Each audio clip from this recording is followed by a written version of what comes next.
Musutafu, Japan, late afternoon. The street was loud in the normal way. Cars, crosswalk beeps, a kid laughing too hard, a woman arguing into her phone. Then the sky made a clean, silent cut. It was not a cloud, not smoke, not lightning. It was a thin line, bright and straight, like someone drew it with a blade. The air around it did not shake. It did not scream. It just opened. People stopped walking. A delivery man dropped his box. It hit the ground and rolled. Nobody picked it up. The line widened into a tall, smooth slit. Behind it was not sky. It was darkness, with tiny points of light, like a far night. Aizawa was 3 blocks away when his phone buzzed with an emergency alert. His scarf was already around his neck. His eyes were half-lidded, tired in the way they always were. He looked up and saw the tear. His body moved before his thoughts finished forming. "Everyone back," someone yelled. A few civilians ran. Many didn't. A lot of people in Musutafu had seen weird things. They waited for a hero to tell them what kind of weird thing it was. Aizawa landed on a rooftop edge and watched the tear like it might blink. Then a man stepped out. Not fell. Not jumped. Stepped. His shoes touched empty air, and the air acted like a floor because he treated it like one. He walked down, one calm step at a time, like he was coming down a staircase nobody else could see. He wore a dark suit that looked expensive, but not flashy. His hair was neat.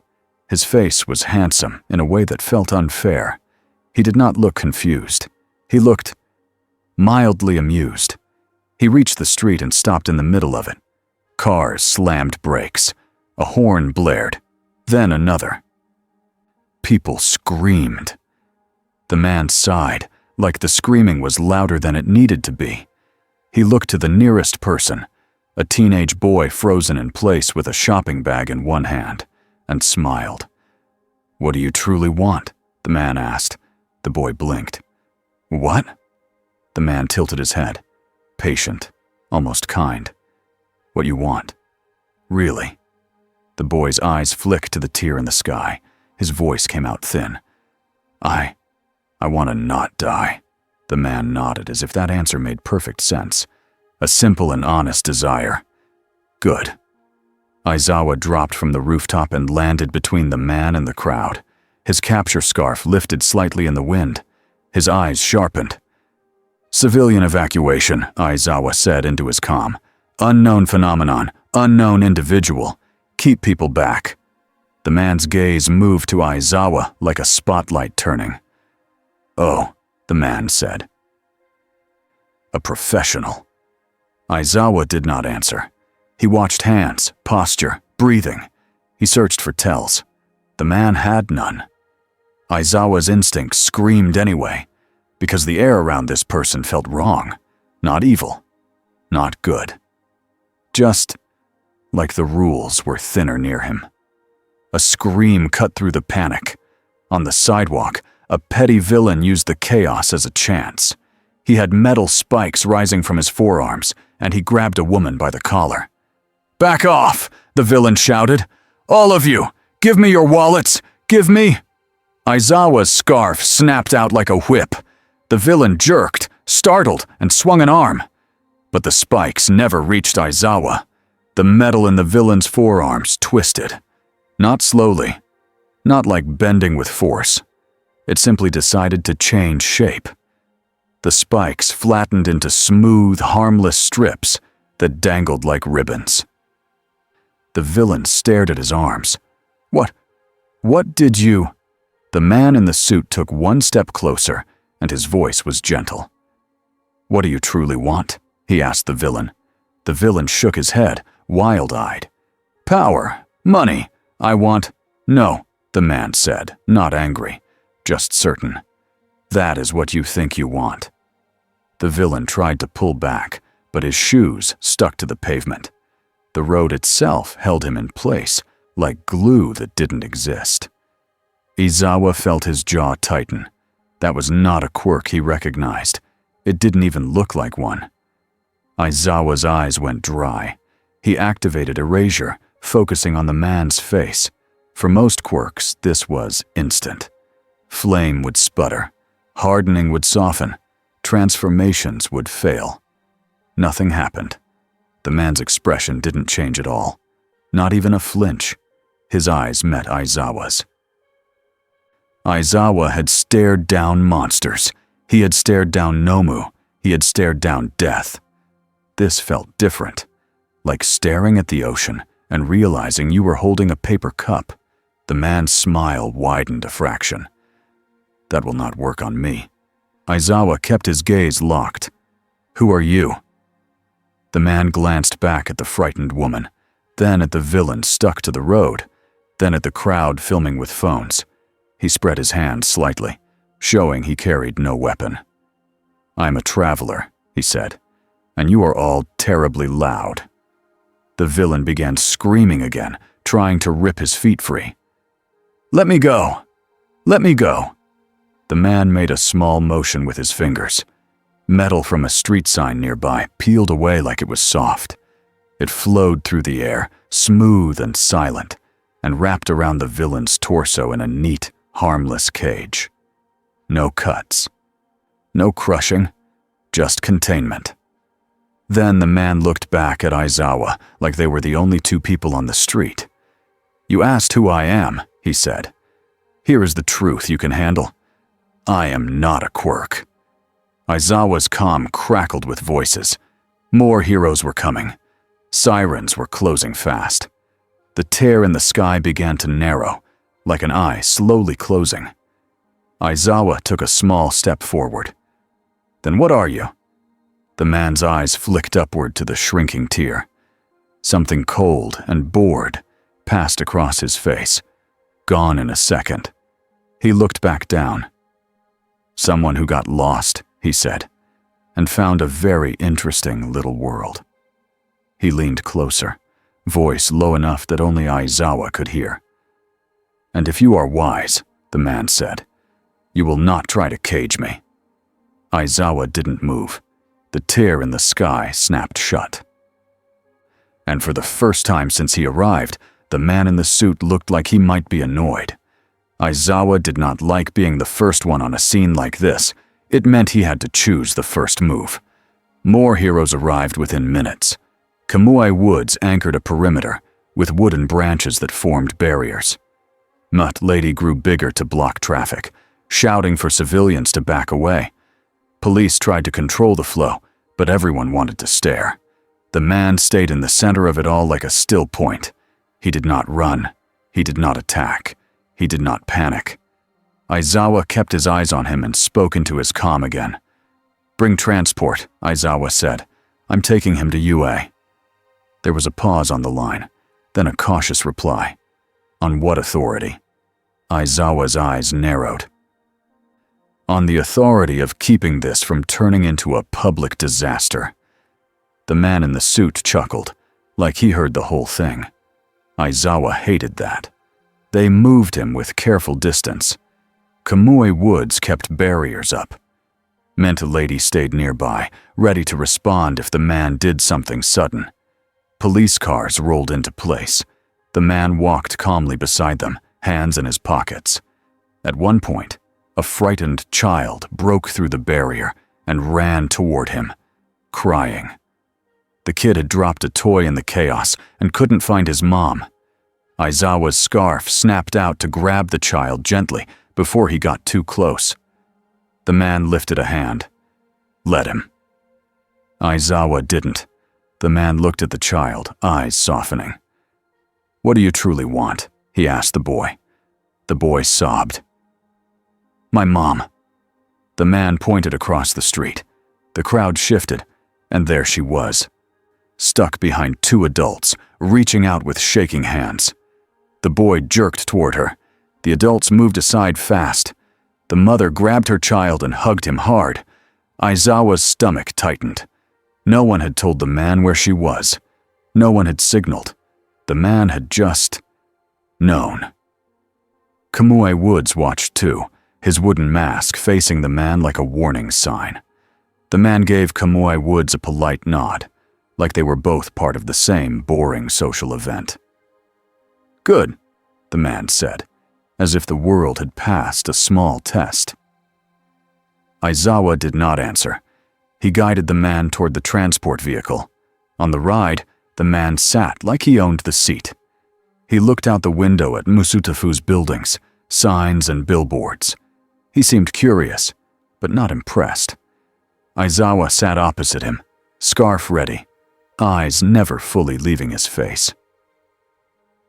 "You're taking me to your school," the man said. "It's not just a school," Aizawa replied. The man's smile tilted. "Of course it is. A fortress with children inside. That is what humans always build." Aizawa's eyelid twitched. "Don't talk like you know us." The man's gaze sharpened for a second. "I know desire," he said, "and fear. Those do not change." Aizawa did not like him, and Aizawa did not trust people he didn't like. UA was ready when they arrived. The gates were sealed. Security drones hovered. Teachers were placed at key points. Principal Nezu waited with a calm smile that never touched his eyes. All Might stood a few steps behind Nezu, hands folded, posture straight. His face was friendly, but his attention was absolute. The man stepped out of the vehicle and looked at UA like he was browsing a museum. Nezu spoke first. "Welcome. I am Principal Nezu."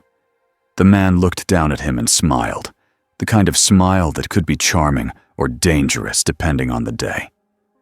"What do you truly want?" the man asked. Aizawa's shoulders tensed. Nezu blinked once, very slowly, then smiled wider. "Excellent," Nezu said. "We will have a fascinating conversation." All Might stepped forward. "I'm All Might." The man's eyes widened a fraction, like he recognized the shape of hero worship around him. "A symbol," the man said softly. "How exhausting." All Might kept his smile steady. "We can talk inside." They brought the man to a secure room, not a cell. Not quite. It had reinforced walls, cameras, and a table. The man sat without being told. Aizawa stayed near the door, arms crossed, erasure ready even though it seemed useless. Nezu sat opposite the man, paws folded neatly. All Might stood to the side, like a guard and a host at the same time. Nezu began with simple questions. Name, origin, quirk. The man answered politely and vaguely. "My name is Lucifer," he said. Aizawa's eyes narrowed. "Lucifer what?" The man's mouth quirked. "Just Lucifer will do." Nezu's ears twitched. "Lucifer is an unusual name." "I've always liked it," Lucifer said. All Might's smile tightened. "Are you a villain?" Lucifer looked honestly surprised. Then he laughed once, short and dry. "No," he said. "I am not a villain." Aizawa's voice stayed flat. "Are you a hero?" Lucifer leaned back in his chair, thoughtful. "I do not follow your licensing system," he said, as if that explained everything. Nezu tapped a pen lightly. "You said you are not a quirk user." Lucifer's eyes flicked to the cameras in the corner. "I said I am not a quirk. That is different." Nezu's smile never moved, but his focus sharpened. "Then what are you?" Lucifer looked at All Might, then Aizawa, then Nezu. He seemed to decide how much truth to give. "I left a place," Lucifer said. "A place with responsibility. A place full of rules." His voice turned a little colder, like the word rules tasted bad. "I was blamed for many things," he continued. "Things I did not choose. And I grew bored." All Might's face softened slightly. "Bored?" Lucifer's eyes glittered. "Yes, bored." Aizawa's mind ran through possibilities. Alien, dimension traveler, reality warper, some government project. He didn't say any of them out loud. He let Lucifer talk. "I saw a door," Lucifer said. "I opened it. I walked through. And now?" I am here. Nezu nodded slowly. We detected no quirk factor. Lucifer shrugged. How tragic for your machines. Aizawa leaned forward. Your power. The metal. The road. Lucifer's gaze slid to Aizawa like a blade sliding into a sheath. I can do many things, Lucifer said, but I prefer choice. I do not enjoy forcing people. All Might watched him carefully. You contained that villain quickly, Lucifer smiled. He chose to threaten people. I simply removed his ability to do so. Aizawa's voice stayed hard. You also knew where a woman was in a crowd. Lucifer's smile returned. He wanted his mother. He wanted her badly. Desire is not quiet, it is loud, if you know how to listen. Nezu's pen paused. So you can read minds. Lucifer's eyes narrowed slightly. I can see what people want, he corrected. That is not the same as rummaging through their thoughts like a thief. Aizawa didn't relax. All Might stepped closer. We need to ensure you won't harm anyone. Lucifer looked up at All Might with a calm, almost gentle expression. My dear Symbol, Lucifer said, you cannot ensure that. Silence settled. Aizawa felt his hands tighten into fists. All Might's smile held, but his eyes turned serious. Then what can we do? Lucifer's gaze shifted back to Nezu. You can stop pretending you have control, he said, and you can choose how you treat a guest. Nezu's smile turned sharper. A guest can still be dangerous. Lucifer nodded once. Yes, Aizawa spoke. We tried erasure. It didn't work. Lucifer's smile flickered. Ah, your little rule-breaker trick. Aizawa's eyes narrowed. Explain why. Lucifer tapped the table once with a finger. The sound was small. The air felt heavy for half a second, like the room remembered a storm. Then it was normal again. Lucifer's voice stayed light. Because you are trying to turn off a quirk, he said. And I am not a quirk. Nezu leaned forward. Then we will need a different kind of safety plan. Lucifer nodded. Yes, trust. Aizawa almost laughed. Trust is not a plan. Lucifer's eyes gleamed. It is the only plan you have. All Might lifted a hand, gentle but firm. We are not your enemies. Lucifer studied him for a long moment. Then he asked, very softly, what do you truly want, All Might? All Might blinked. He wasn't used to being asked like that. Aizawa watched All Might's face, the way his jaw tightened, the way his eyes softened. All Might's voice came out quiet. I want people to feel safe. Lucifer nodded once, like he respected that answer. Then he turned to Aizawa. And you? Aizawa's mouth went flat. I want my students alive. Lucifer's smile widened slightly. Good. Nezu hesitated, then spoke. And me? Lucifer looked down at him. Nezu's heart beat once, hard. Lucifer's voice was calm. You want to solve me? He said. You want a box with my name on it. Nezu's smile froze for half a second. Then he laughed lightly. That is accurate. Lucifer leaned back. So, here is my offer. I will not harm your children. I will not attack your city. I will not turn your world upside down. Aizawa's eyes narrowed. You already did. Lucifer's smile turned sad for a flash. Your world was already upside down, he said. You just learned to walk on it. All Might's gaze stayed steady. What do you want in return? Lucifer's eyes flicked toward the window, toward the sky beyond Yue's walls. I want, Lucifer said slowly, to not be bored. Aizawa's stomach dropped, because boredom in someone like this sounded like a natural disaster. Nezu's voice stayed calm. Then we can provide structure. Lucifer laughed. Do not insult me. All Might stepped in again, voice warm. Maybe we can show you what we do here, why we fight, why we train, what it means to save people. Lucifer looked at All Might like he was staring at a painting. "Very well," Lucifer said. "Show me." Aizawa's instincts shouted again, but he saw something else too.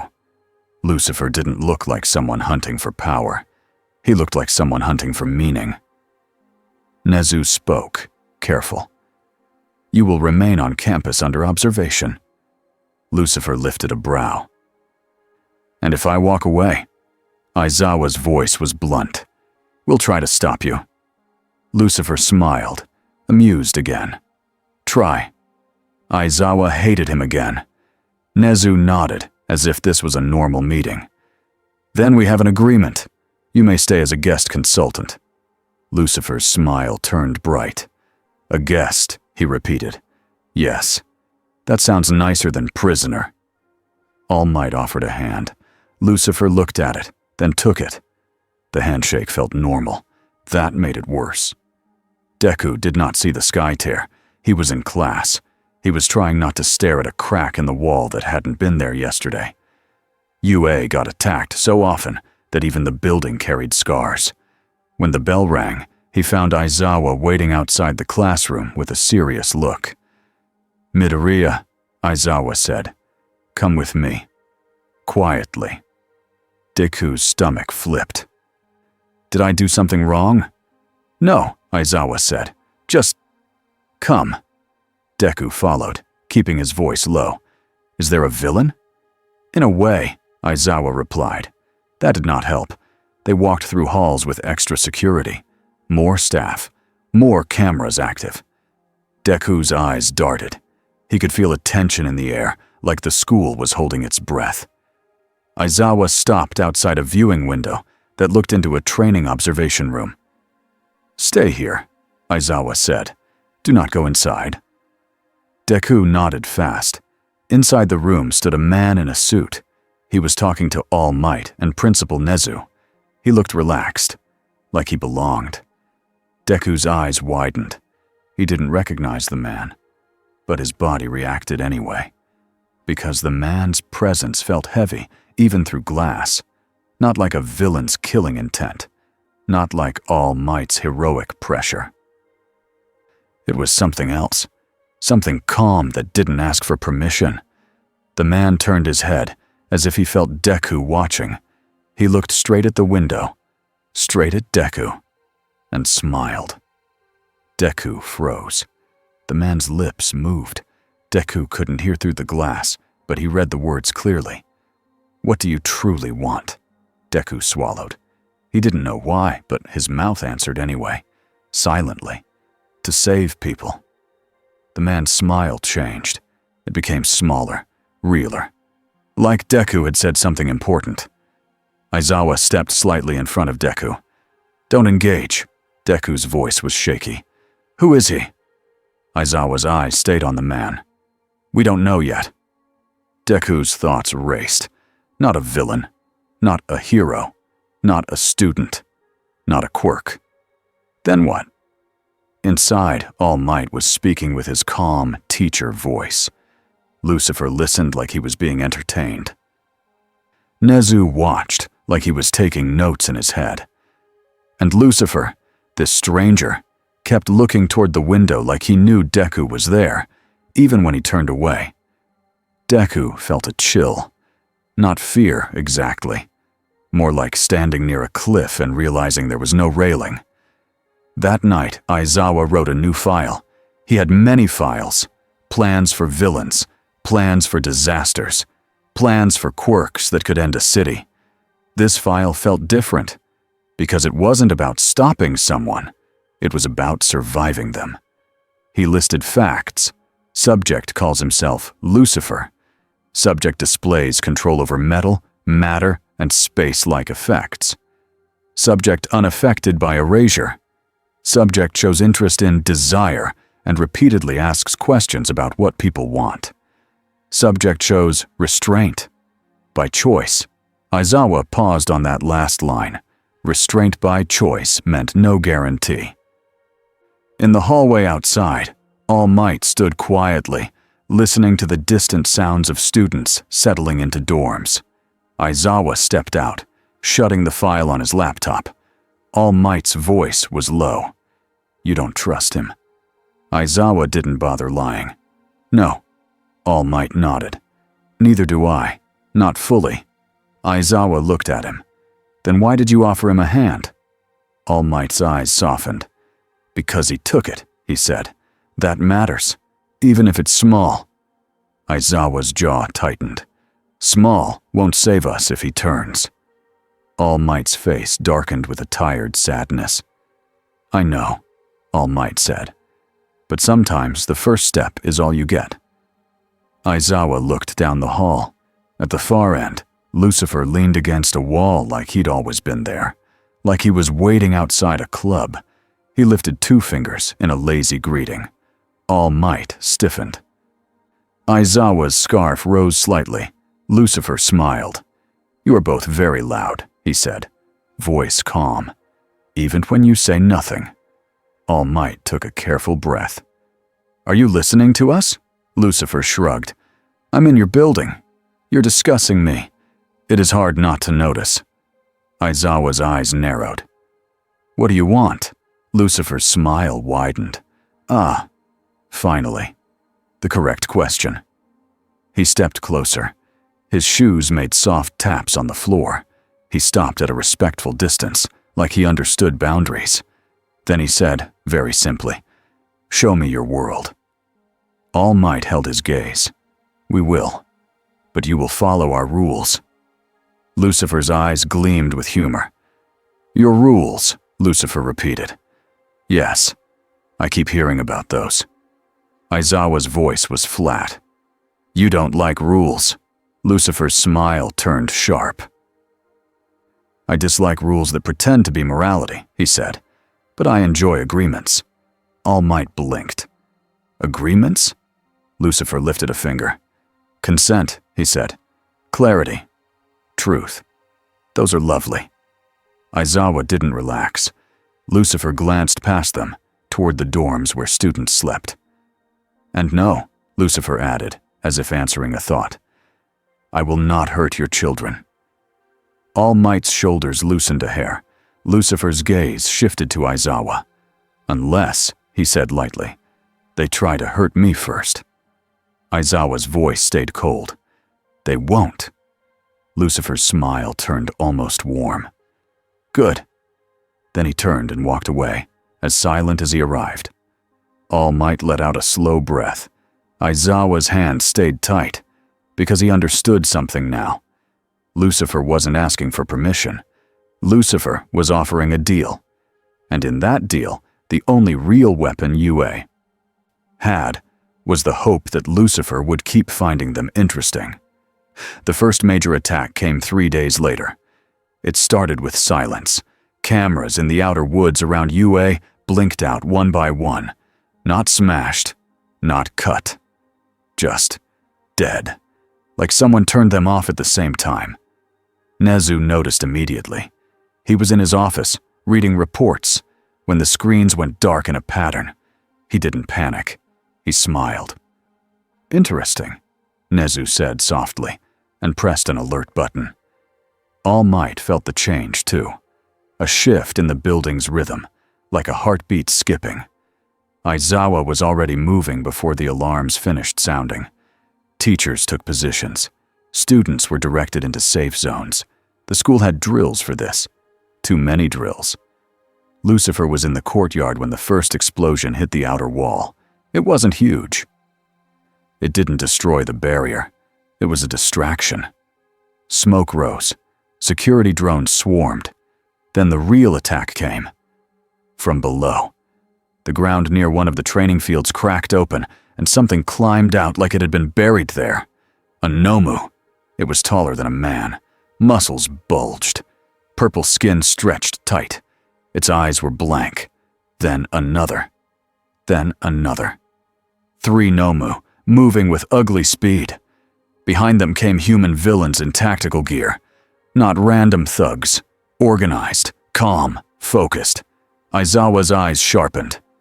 "This is planned?" Hawks landed on a rooftop nearby, wings spread, feathers ready like knives. Endeavor arrived in a rush of heat that made the air shimmer. Students watched from behind reinforced glass, faces pale. Deku's hands clenched, his heart hammered. Lucifer stood in the open, hands in his pockets, looking mildly disappointed. "This," Lucifer said, "is how your world greets guests."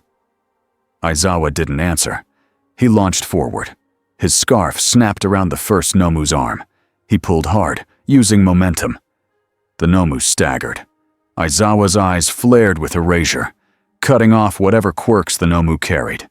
The Nomu still moved. It was strong even without powers. Endeavor roared and slammed a wave of fire into its chest, blasting it back. Hawks's feathers shot out, cutting straps, pinning weapons, redirecting villains away from students. All Might, already in his hero form, moved like a thunderclap, knocking 2 villains out with 1 controlled Udar that didn't kill them. The attackers were skilled enough to not get erased instantly, which meant they had practiced. They weren't here to win. They were here to take something. A villain leader stepped forward, mask covering half his face. He raised a device that hummed with a strange light. "Target confirmed," he said into a comm. "Package is on site." His eyes locked on Lucifer. "Capture," he ordered. Lucifer blinked once. "Oh," he said. "It's me." A Nomu charged him. It moved fast, faster than most people could track. It reached Lucifer in 2 steps and swung a fist like a wrecking ball. Lucifer did not flinch. The fist stopped an inch from Lucifer's face. Not blocked. Stopped, like time itself got bored and told it to wait. The Nomu strained, muscles shaking. Lucifer looked at the fist, then at the Nomu's blank face. "You didn't choose this," Lucifer said softly. His gaze shifted to the villains behind it. "But you did?" He snapped his fingers. The metal in their weapons folded inward. Guns became useless lumps. Blades turned into dull spoons. The capture device's casing twisted and cracked like it was made of soft clay. Villains stared at their hands in shock. Hawks froze mid-flight for half a heartbeat, eyes wide. Endeavor's flames flickered in a rare moment of uncertainty. All Might took a step back without meaning to. Aizawa's throat went dry. Lucifer hadn't attacked. He had edited the battlefield. The villain leader shouted, "Don't engage him directly! Switch plan!" 2 villains pulled out small canisters and threw them. They hit the ground and exploded into a thick, gray fog. It wasn't normal smoke. It spread fast, crawling along the ground and climbing walls. It made the air feel heavy. Aizawa's eyes stung. Students coughed behind glass. Endeavor blasted fire to clear it, but the fog swallowed heat. Dampening flames. Nezu's voice came through the speakers. Calm. "All units, prioritize student safety. This is a capture operation." Lucifer watched the fog, amused. "Gas," he said. "How classic." A villain shouted from inside the fog, voice echoing. "If you don't come with us, we'll collapse the dorm wing. We have charges planted." Aizawa's eyes snapped toward the dorm buildings. All Might's face hardened. Hawk's feathers flared in readiness. Lucifer's smile faded. "Ah," Lucifer said quietly. "A threat to force consent." His voice went cold. "I hate that." The fog kept spreading. Aizawa moved anyway, grabbing a villain through the haze and slamming him down hard, binding him with scarf loops. Hawk sent feathers like guided hands, snatching canisters before they hit the ground, tossing them away. Endeavor pushed heat outward, trying to burn air clean. All Might sprinted toward the dorm wing, moving faster than most eyes could follow, because he couldn't risk even one explosive getting through. Lucifer remained still. He closed his eyes for a second. Aizawa felt it before he saw it. The air changed, like the world held its breath. Then the fog stopped. Every strand of it froze in place, hanging in the air like gray cloth. The canisters on the ground stopped rolling. Even dust seemed to pause. Lucifer opened his eyes. He took one step forward, and the fog parted for him like curtains. Everyone could see him now. The villains could see him too. Lucifer's voice carried without him raising it. "Listen carefully," Lucifer said. "You will not threaten children in front of me." The villain leader tried to run. His foot lifted and didn't come down. The ground under him rose into a smooth slope that gently tipped him backward. He landed on his back like he slipped on ice. He stared up, stunned. Lucifer walked toward him at a calm pace. Aizawa's instinct screamed, "Stop him!" But Aizawa didn't know what stopping would even mean. Lucifer stopped beside the villain leader and crouched, like speaking to someone at eye level. "What do you truly want?" Lucifer asked. The villain leader spat. "To win?" Lucifer shook his head once, disappointed. "No, that is not it." The villain leader's eyes flickered with fear now. "Power," he said. "A way out. A way to—" Lucifer's gaze sharpened. "Who sent you?" The villain leader's mouth opened, and then his jaw locked. His eyes widened in panic. He couldn't speak. Aizawa's eyes narrowed. "He's been conditioned," Aizawa said, realizing. A fail-safe. Lucifer's expression turned flat. "Someone put a leash on you," Lucifer said to the leader. "How tragic." He stood and looked across the battlefield.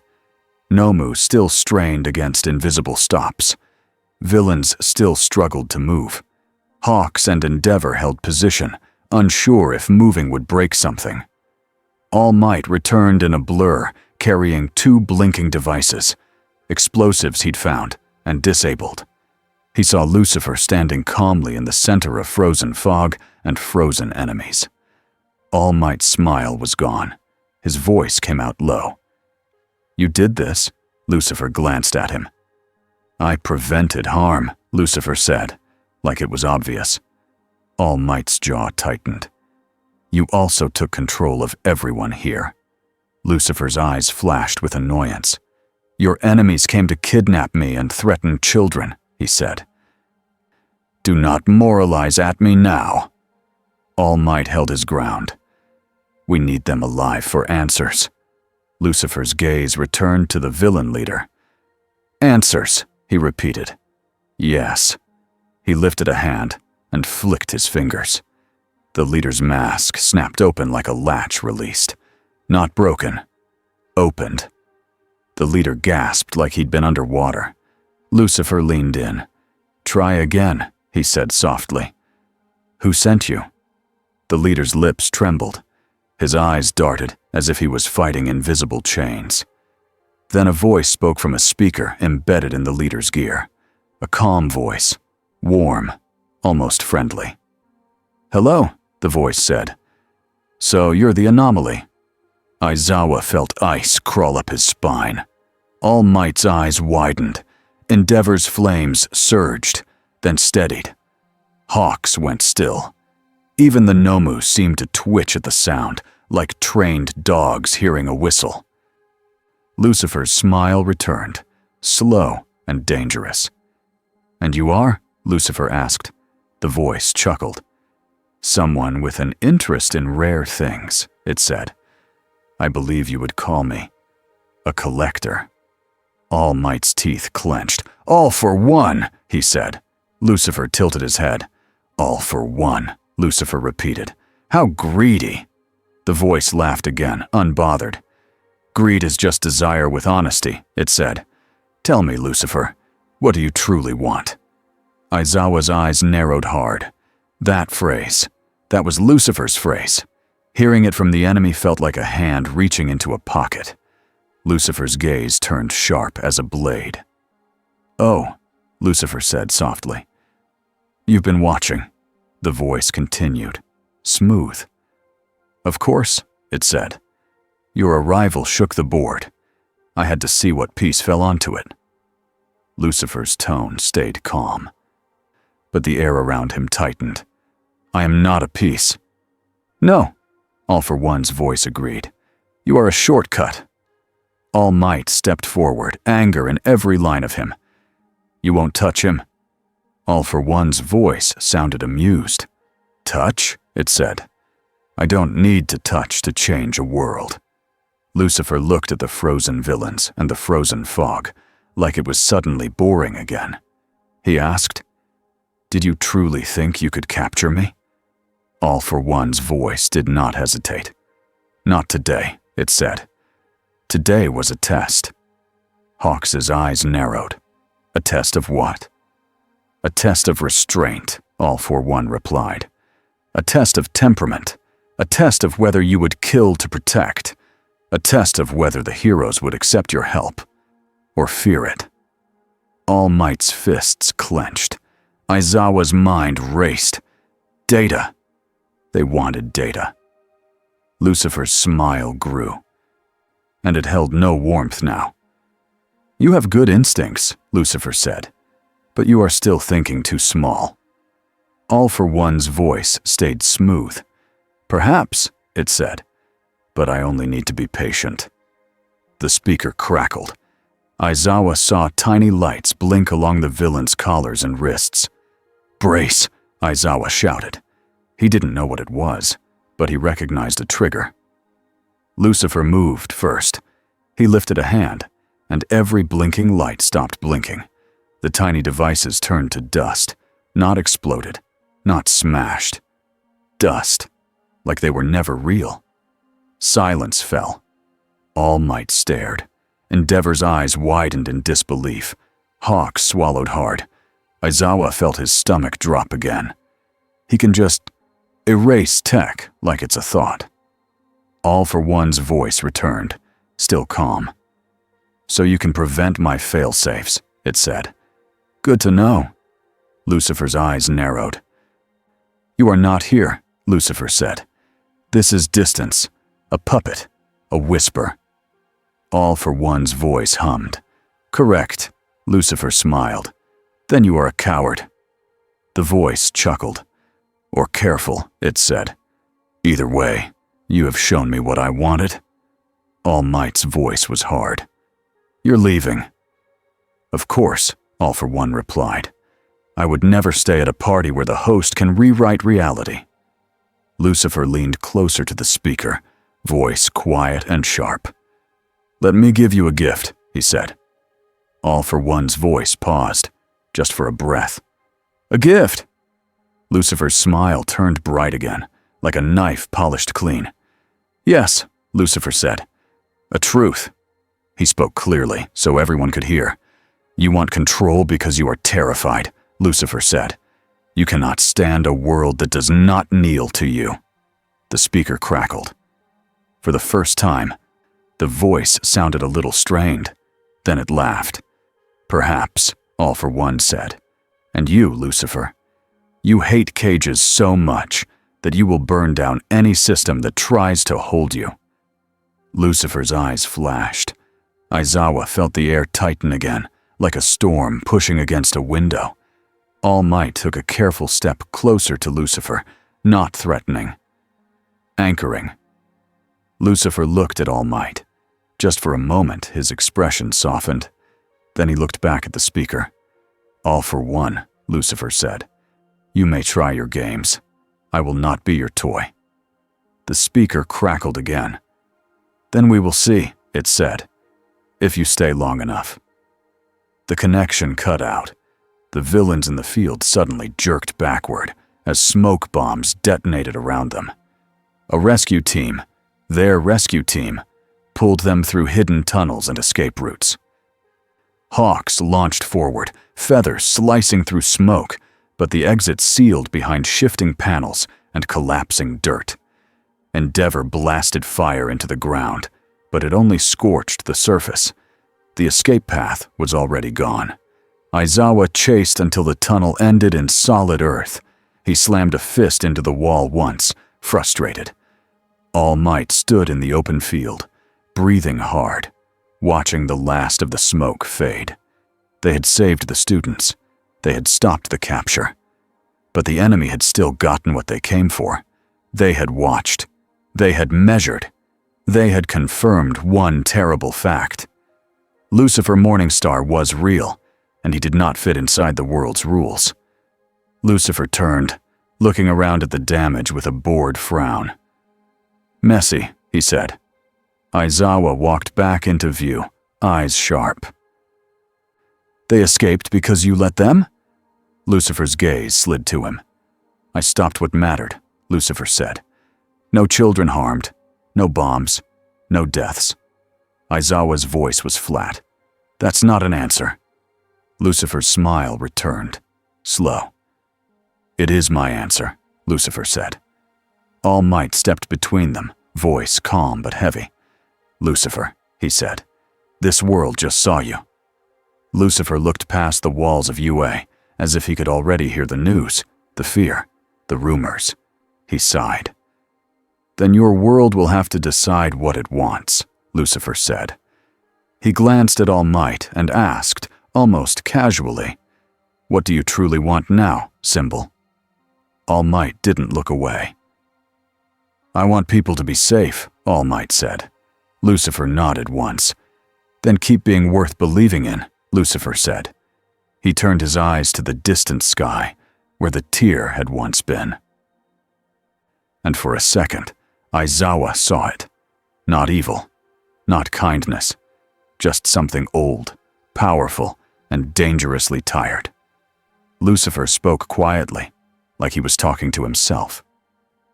"This place might actually be interesting," he said. And Aizawa understood the real problem. If Lucifer found them interesting, he would stay. If Lucifer stopped being interested, Aizawa didn't want to imagine what boredom looked like at that level. By sunrise, the videos were everywhere. They played on big screens in train stations. They played on phones in crowded cafes. They played on quiet tablets in hospital waiting rooms. A man in a suit stood in the middle of frozen smoke at UA, and the air obeyed him like it had been trained. The clip always ended the same way. He turned his head, like he could see the whole world watching, and he spoke one calm sentence. "You will not threaten children in front of me." After that, people argued. Some called him a hero because nobody died. Some called him a villain because he didn't follow any law they understood. Some didn't use either word. They used a third word. Monster. Aizawa didn't care what strangers said online. He cared about what the people with authority would do with fear. He sat in a meeting room with Nezu, All Might, and two representatives from the Hero Public Safety Commission. One was a clean-cut man with a tight smile. The other was a woman with sharp eyes and a voice that never warmed. Lucifer was not in the room. That was on purpose. Aizawa wanted to speak without feeling that pressure behind his eyes, like someone was standing too close even when they weren't. The woman from the commission tapped a folder. "We need access." Nezu's smile stayed polite. "You have a report." "Paper is not access," the man said. "This being appeared in the center of a major city and altered a battlefield. The public wants reassurance. The government wants reassurance. We want reassurance." All Might's voice was steady. "He helped us stop the attack." The woman leaned forward. "He helped because he chose to. That is not reassuring." Aizawa's eyes narrowed. "You're saying you want a leash?" The man spread his hands. "We want a framework." Aizawa almost scoffed. "Framework implies you can enforce it." Nezu folded his paws. "What framework do you propose?" The woman's eyes flicked to the door as if she expected Lucifer to walk in and listen. "Licensing," she said. "Registration. A defined status. He can operate under supervision. He can be assigned. He can be—" All Might's face tightened. "He's not a quirk user." "Then we make a new category," the man said quickly, like he had rehearsed it. "If he stays in Japan, he must answer to Japanese law." Aizawa's voice stayed flat. "And if he refuses?" A silence. Too long. Too honest, the woman said. Then he is an international threat. All Might looked at her. Words like that can become excuses. The woman didn't blink. Words like that become plans. Aizawa's hands clenched under the table. Plans, he repeated. With what tools? With what force? Aizawa's erasure didn't work. Endeavor's flames didn't matter. Hawks couldn't even get close because the air itself stopped. Nezu's smile did not change, but his tone sharpened. You are here to discuss safety, not to trigger a conflict. The commission man nodded too fast. Of course. Of course. We are not looking for conflict. Aizawa didn't believe him, because fear didn't stay quiet in a room like this. It always tried to become control. All Might spoke, careful. If we treat him like a prisoner, we will get a prisoner's response. The woman's eyes narrowed. And if we treat him like a guest, we may be inviting disaster. Nezu tapped the table once. He has agreed to remain on campus, Nezu said. He has agreed not to harm students. That is our current reality. The commission man leaned back, forcing a smile. Then let us speak with him. A simple interview. Aizawa's voice cut in. No. Both commission reps looked at him. Aizawa didn't flinch. You don't want an interview, he said. You want a way to study him, label him, control him. And if you push too hard and he pushes back, it won't be your people on the line first. It will be the kids. The woman's eyes hardened. This is bigger than your school. Aizawa's gaze held hers. Not to me. All Might lifted a hand gently, trying to lower the heat. We can set boundaries, he said. We can talk to him. Together. Nezu nodded slightly. Agreed, Nezu said. But not in the way you want. The commission man's smile faded. Principal Nezu. Nezu's voice stayed polite. You may send questions in writing, he said. We will choose which to ask, and we will decide how to act based on his responses and his behavior. The woman's jaw tightened. You're shielding him. Nezu's eyes glittered. I'm shielding my students, he corrected, from all sides. Aizawa felt a grim satisfaction at that. Then Nezu added, however, we will not isolate him completely. Isolation breeds conflict. Aizawa's stomach sank. What are you suggesting? Nezu's smile warmed just a little. A controlled exposure, he said. A public appearance in a safe context, with layers of oversight. The commission man's eyes lit up. Yes, exactly. Nezu's smile sharpened again. Not for your reassurance, he said. For ours. Aizawa understood. Nezu wanted to see how Lucifer behaved when the world looked at him up close, not through a screen. Because watching a clip didn't show what mattered. It didn't show what he did when he was bored, annoyed, or tempted. All Might's eyes drifted toward the window, toward the dorm buildings. He looked tired. Then we need to speak with him, All Might said. Aizawa nodded once. Now. Lucifer was in the music room when All Might found him. No cameras were supposed to be in here. UA tried to give students and staff at least a few corners where they could breathe, but Lucifer sat at the piano like he didn't care about corners. His fingers moved smoothly across the keys. The sound was soft, calm, almost too normal for what he was. It didn't feel like a show. It felt like he was filling time. All Might stood in the doorway and listened for a moment. He didn't interrupt at first. He remembered what it felt like to have a private moment stolen by duty. When Lucifer finished the phrase, he didn't turn his head. He just spoke. You are always hovering, Lucifer said, even when you stand still. All Might stepped in. I needed to talk. Lucifer's hands rested on the keys. Do you truly want to talk? He asked. Or do you want to manage me? All Might paused. Then he answered honestly.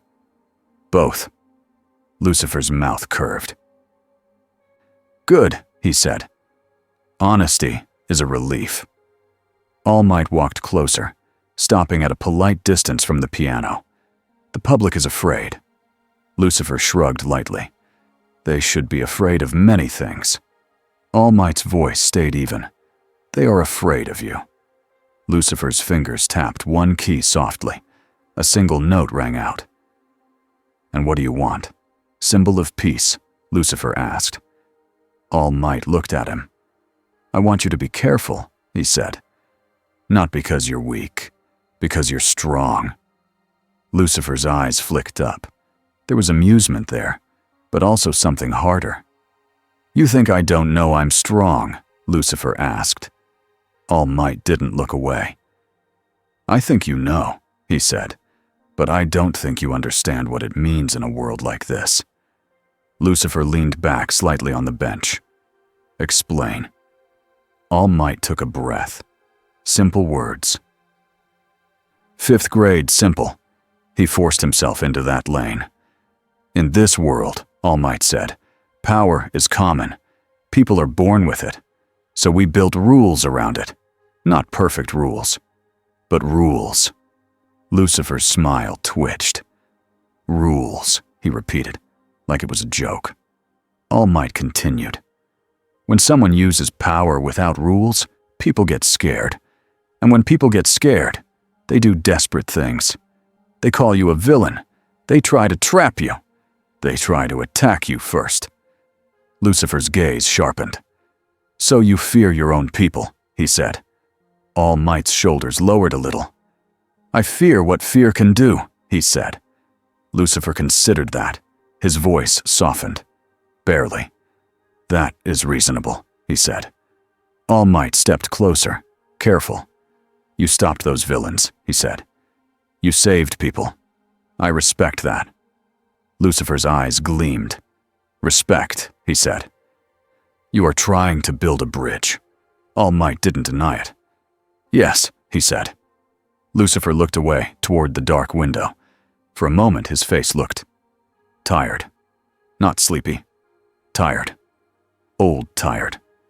I didn't come here to conquer, Lucifer said quietly. I came here because I was bored. All Might's jaw tightened.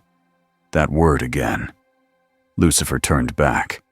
It scares you, he said, like he was pointing out a stain. All Might's voice stayed calm.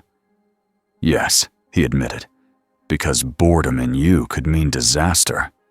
Lucifer stared at him. Then he laughed once, short.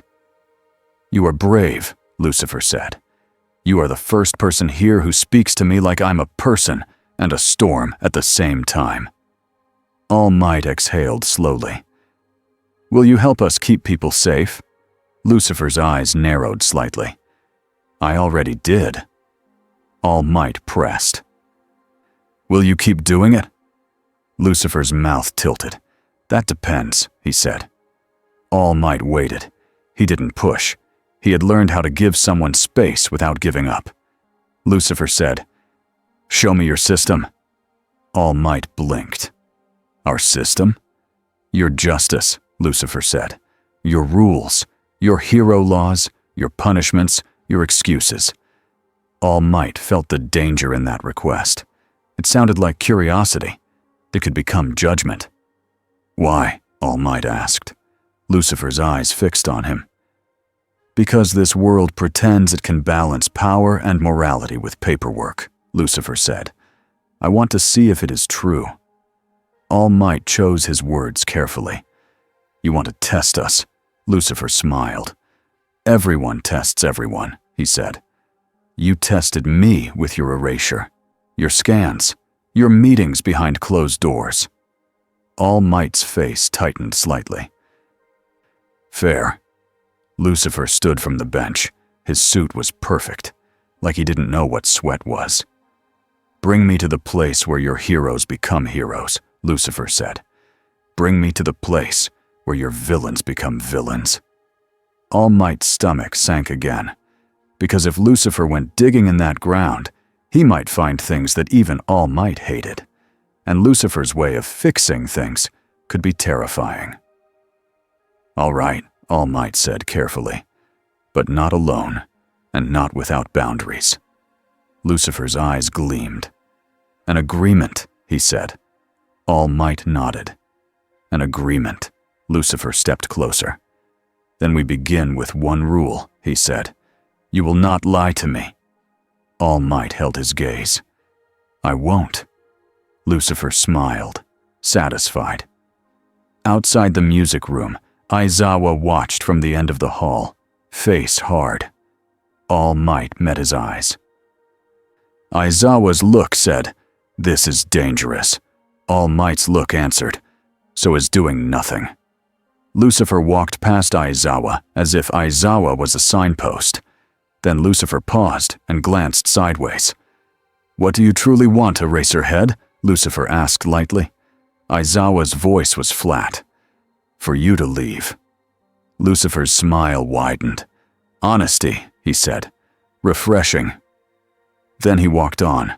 Aizawa watched him go, and the fear in his chest didn't come from what Lucifer did. It came from the fact that Lucifer looked like he was finally waking up. Deku felt the change in the school before he saw it. Teachers moved differently. They watched corners more. They spoke in smaller voices. Students whispered names they weren't supposed to know. Lucifer. The suit guy. That thing on the news. Deku kept trying to focus on training, but his thoughts kept sliding back to that smile through the glass and those silent words. "What do you truly want?" It sounded simple. It sounded like a joke. But every time Deku thought about it, his chest tightened, because the answer mattered, and he didn't know why it mattered so much to Lucifer. After class, Deku found All Might in a quiet hallway. All Might looked tired, like he hadn't slept properly in days. "Sensei," Deku said softly. "Is he staying?" All Might hesitated. "For now," he said. Deku swallowed. "Is he good?" All Might's eyes softened. "I don't know," he admitted, "but I don't think he wants to hurt people." Deku's hands clenched. "That's not the same as being good," he said, surprising himself with how firm it came out. All Might blinked. Then he nodded slowly. "You're right." Deku's voice shook. "He stopped a whole attack like it was nothing," he said. "If he wanted to." All Might placed a hand on Deku's shoulder. "If he wanted to," All Might repeated quietly, "we would already be gone." Deku went cold.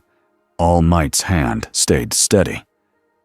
"That's why we have to be careful," All Might said, "and why we have to be brave in a different way." Deku looked up. "What kind of brave?"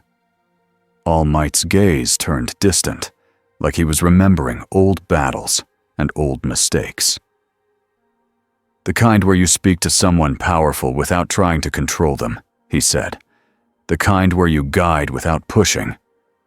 Deku nodded slowly, but his stomach still twisted.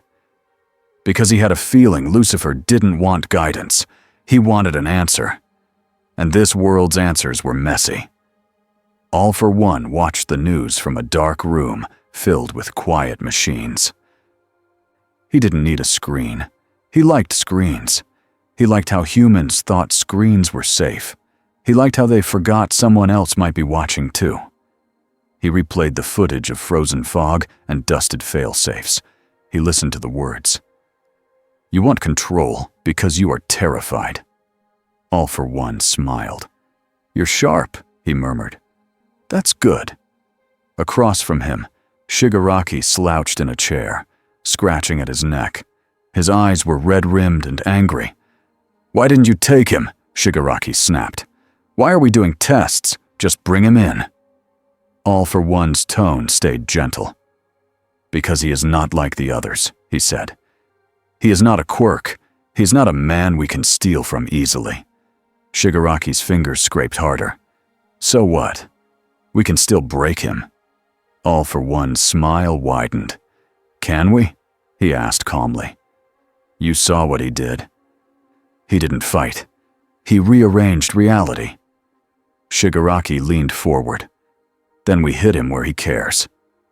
All for One's eyes glittered. And what do you think he cares about? Shigaraki hesitated. His anger flickered into uncertainty for half a second. All for One leaned back. He cares about choice, All for One said. He cares about not being forced. He cares about being blamed. Shigaraki's mouth twisted. That's stupid, All for One chuckled. It's human, he corrected, even if he isn't. He tapped the arm of his chair. We don't need to beat him, he said. We need to make the world hate him. Or we need to make him hate the world. Shigaraki's eyes narrowed. How? All for One's voice stayed smooth. We place him in a situation where there is no clean hero answer, he said. Where saving one group hurts another group. Where following rules causes suffering. Where breaking rules makes him a tyrant. Shigaraki grinned, sharp and ugly. A trap. All for One nodded. A mirror, he corrected softly. We show him what this society truly is. Shigaraki's grin widened. I can do that. All for One's smile warmed like a father praising a child. Yes, he said. You can. Then his smile turned colder. And while the heroes argue and the public panics, All for One added, we learn how he reacts to temptation. Shigaraki scratched again, then nodded hard. I'll make it personal. All for One's eyes half lidded, satisfied. Good, he said. Make the world ask the same question he keeps asking. He leaned forward slightly, voice almost a whisper. What do you truly want? He said, tasting the words. In his mind, the answer was always the same. Control. The commission requested Lucifer's interview again the next day. Nezu agreed, on UA's terms, not in a lab, not in a cage. In a meeting room with All Might, Aizawa, Nezu, and Hawks present as a field observer. Lucifer arrived on time, as if he respected schedules when he felt like it. He sat without being told.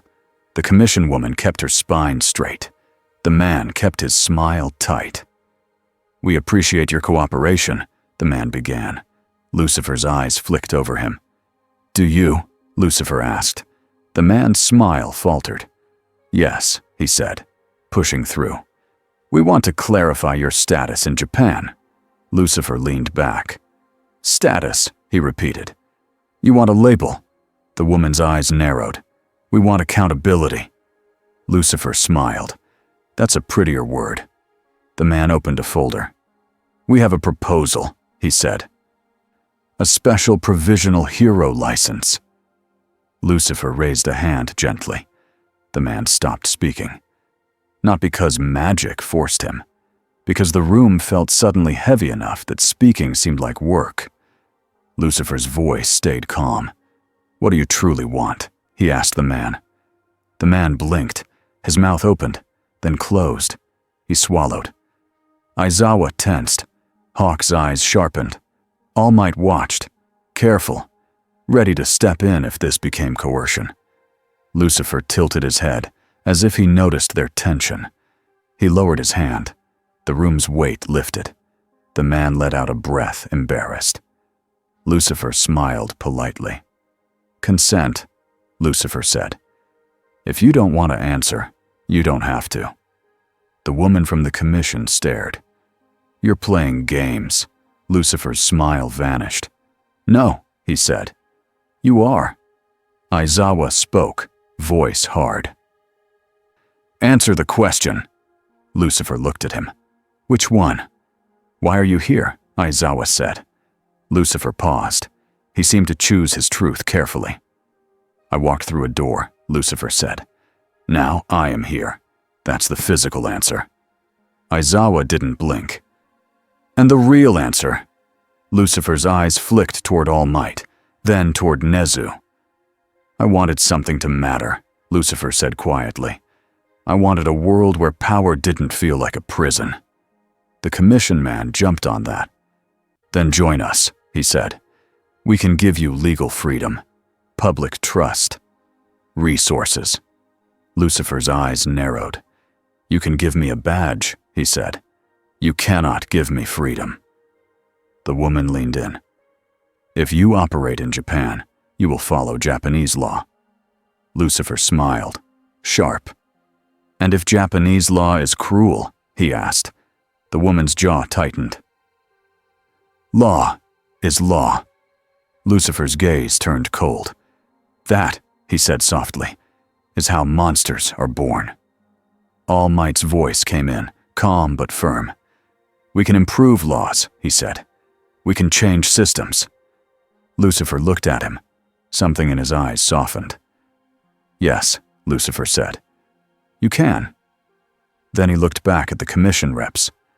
But you don't want change, he said. You want comfort. The commission man snapped, losing his smoothness. You don't understand our world. Lucifer's smile returned, almost gentle. Then teach me, he said. Nezu's ears lifted slightly. That is exactly what we plan to do, Nezu said. The commission woman's eyes narrowed. Where? Nezu smiled. In the places where your laws touch real people, he said. Not in this room. Lucifer's gaze sharpened with interest. Aizawa felt a chill, because Nezu wasn't offering a tour. Nezu was setting a stage, and somewhere out there, All for One was probably building a trap to match it. 2 days later, Lucifer stood outside a courthouse in Musutafu. It wasn't a grand place. It looked like a government building. Gray walls, glass doors, security lines. Hawk stood nearby in casual clothes, wings tucked beneath a jacket that didn't quite hide them. Aizawa stayed in the shadows like he always did, watching entrances and exits. All Might was not in costume today. He was Toshinori, thin and quiet, because if All Might appeared in full glory, the whole city would turn this into a parade. Nezu wasn't there in person. Nezu watched through staff. Nezu watched through cameras. Nezu watched through patterns. Lucifer looked at the building and smiled like a man arriving at a puzzle. Courts, Lucifer said. Lovely. Hawks forced a small smile. Try not to freak people out, he said. Lucifer glanced at him. You are already freaked out, Lucifer replied. Hawks's smile tightened. It's my job. Lucifer nodded like he respected that. Inside, they moved through security. The guards didn't know what to do. They recognized Hawks. They didn't recognize Lucifer, except from blurry videos and nervous rumors. Lucifer's eyes drifted over the metal detectors like he was considering a joke. Aizawa watched his hands. Lucifer did nothing. Not because he couldn't, because he chose not to. They sat in a small courtroom to observe a hearing. The case was simple on paper. A young man accused of using his quirk to steal medical supplies. Lucifer watched the accused closely. The man was maybe 19. His hair was messy. His hands shook. The prosecutor spoke fast. The defense lawyer spoke slower. The judge looked tired. Lucifer's gaze sharpened when the accused flinched at certain words. Hawks leaned in slightly. Don't, Hawks whispered, like he could read Lucifer's mood. Lucifer whispered back. Calm. I haven't done anything. The judge asked the accused if he wanted to speak. The young man swallowed. I did it, he said, voice shaking. But my sister, she needed the medicine, and the hospital said. The prosecutor cut in. Sharp. Your personal situation does not excuse criminal use of a quirk. Lucifer's eyes narrowed. The judge sighed. Your quirk is listed as adhesion control, the judge said, reading. You used it to lock doors and disable security. The accused nodded, tears in his eyes. Yes, he whispered. I didn't hurt anyone. The judge's voice stayed flat. You are still guilty. Lucifer leaned back slowly, as if he was tasting something bitter. Outside the courtroom, in the hall, Lucifer spoke to Hawks. "Your world punishes desperation," Lucifer said. Hawks's tone stayed light, but his eyes were serious. "It punishes crime," he said. Lucifer tilted his head. "And what do you truly want?" he asked Hawks. Hawks froze for half a second. Then he forced a grin. "To do my job and go home," he said. Lucifer smiled. "That's what you say," he replied. "But not what you mean." Hawks's grin faded. "Don't do that," he said quietly. Lucifer's expression softened. "Consent," Lucifer said again, like a rule he cared about. "Fine." Aizawa appeared behind them like a shadow forming. "Keep moving," Aizawa said. "This is a public place." Lucifer looked at him. "Public places are where truth matters," Lucifer said. Aizawa didn't respond. They walked down the hall and passed a waiting area full of people. Some were angry. Some looked exhausted. A woman held a sleeping child. A man stared at a rejection letter like it had punched him. Lucifer's gaze drifted over them. Aizawa felt the air shift slightly, like pressure changing before rain. Hawks noticed too. His feathers stirred beneath his jacket. Lucifer's eyes stopped on the sleeping child. For a moment, his face looked distant. Then the moment passed. They stepped outside again. Hawks let out a breath. "So," Hawks said, trying to keep it casual, "you got your look at the system." Lucifer looked at the courthouse doors. "A glimpse," he said. "Not enough." Aizawa's voice was blunt. "You're not here to fix it." Lucifer glanced at him. "I didn't say I was," Lucifer said. Hawks's voice lowered. "Then what are you doing?" Lucifer's smile returned, small. "Learning," he said. Aizawa didn't like that answer, because learning meant changing, and Lucifer changing could go in any direction. The attack came in the afternoon, when the courthouse was crowded. Aizawa sensed it first, not with a quirk, with instincts. He saw a man in a maintenance uniform walking too calmly. He saw a woman with a stroller that was too heavy. He saw a teenager with earbuds who kept touching his wrist like he was checking a pulse. Aizawa's eyes narrowed. He shifted his scarf slightly. Ready. Hawks's feathers slid into his fingers, hidden by the sleeves of his jacket. Toshinori's gaze sharpened. He moved closer to the nearest civilians, subtly placing himself where he could shield people. Lucifer stood in the center of the front plaza, looking at a statue of a past judge. His expression was bored again. Then the first scream hit. A side door blew open, not from an explosion, but from decay. The wood didn't splinter. It turned to dust and fell like sand. People froze. Aizawa's blood ran cold. He knew that quirk. Shigaraki stepped out with a lazy slouch and a grin that didn't reach his eyes. Behind him came members of the League, plus hired muscle. Not a full army. Enough. Enough to make a point. Hawks's voice went low. "He's here." Aizawa's scarf snapped out toward a villain's wrist to stop a weapon. Lucifer turned slowly. He looked at Shigaraki like he was examining a stain on a shirt. Shigaraki spread his arms. "Hey," he called out, loud enough for the whole plaza. "Isn't this cute?" The court day trip. Civilians began to run. Security guards raised weapons. Shigaraki laughed. "Run, run, run," he said. "I love watching you scramble." Aizawa's eyes flared red. "Evacuate," he barked. Hawks launched, feathers flying out like guided hands to push people away from doors and redirect them toward side streets. Toshinori grabbed a falling woman and pulled her behind a concrete pillar. Shigaraki pointed toward the courthouse. "Today's lesson is simple," he said, voice sharp. "Your rules don't save you." Then he lifted his hand, fingers spread. Aizawa's scarf whipped out toward him, but a wall of hired muscle surged in front, taking the hit, creating space. Shigaraki slammed his palm onto the courthouse steps. Decay spread like a fast stain across stone. People screamed again as the front steps crumbled and collapsed. Dust rose in a heavy cloud. Aizawa's eyes burned. Hawks's feathers grabbed a child and yanked him away from the crumbling area. Toshinori clenched his teeth, wanting to transform, but knowing if he did it here, in a public crush, he might cause a new kind of panic. And then Shigaraki looked directly at Lucifer. His grin widened. "Okay," Shigaraki said. "Show me." Lucifer didn't move. He didn't step back. He didn't step forward. He just looked at Shigaraki, calm. "What do you truly want?" Lucifer asked. Shigaraki's grin twitched. "I want this world to rot," he said.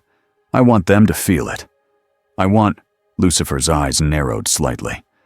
"That's pain," Lucifer said, "not desire." Shigaraki's smile sharpened. "Whatever," he snapped. "Just do something." Hawks shouted, "Shigaraki, back off!" Shigaraki laughed. "Feather boy," he mocked. Still playing hero. Then Shigaraki's gaze flicked to the crowd. He saw the sleeping child from earlier, now awake and crying, held by a mother trying to run. Shigaraki's eyes gleamed with cruel curiosity. He took one step toward them. Aizawa lunged. Lucifer moved. Not fast like a punch, fast like a decision. The air between Shigaraki and the crowd became a clear wall. It didn't shine.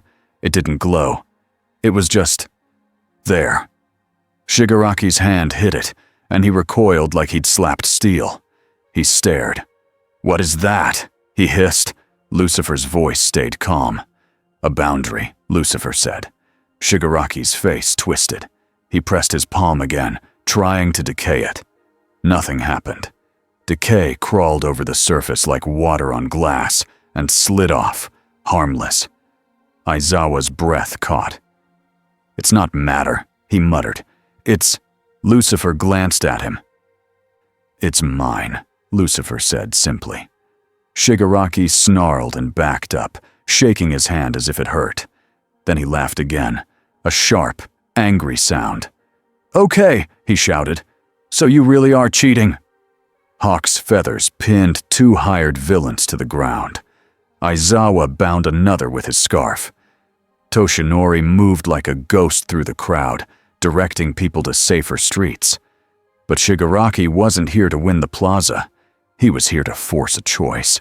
He pointed at the courthouse doors. "There are people inside," Shigaraki shouted. "Judges, lawyers, criminals, innocent people too."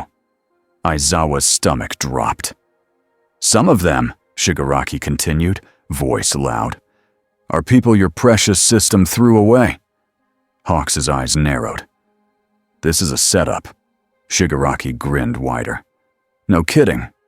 Then he snapped his fingers. Inside the courthouse, a boom sounded, smaller than a bomb, but loud enough to shake glass. Smoke poured from windows. People screamed from inside. Hawks cursed under his breath and shot feathers toward the doors to pull them open. Aizawa sprinted toward the entrance. Toshinori's face tightened. He couldn't stay hidden now. People were trapped. Lucifer walked toward the doors at a calm pace, like he was heading into a meeting. Aizawa glanced back once. "Don't," Aizawa warned him. Lucifer's eyes flicked to him. "Don't what?" Lucifer asked. "Don't take over," Aizawa said. "Don't make yourself judge." Lucifer's smile returned, thin. "Your villain already made this a judgment," he said. Inside the courthouse, the air was thick with smoke and panic. People crowded hallways. Some were on the floor coughing. Security guards tried to guide people. But the corridors were narrowing, because parts of the building were decaying. Not the whole thing. Just sections. Strategic sections. Shigaraki was shaping the maze.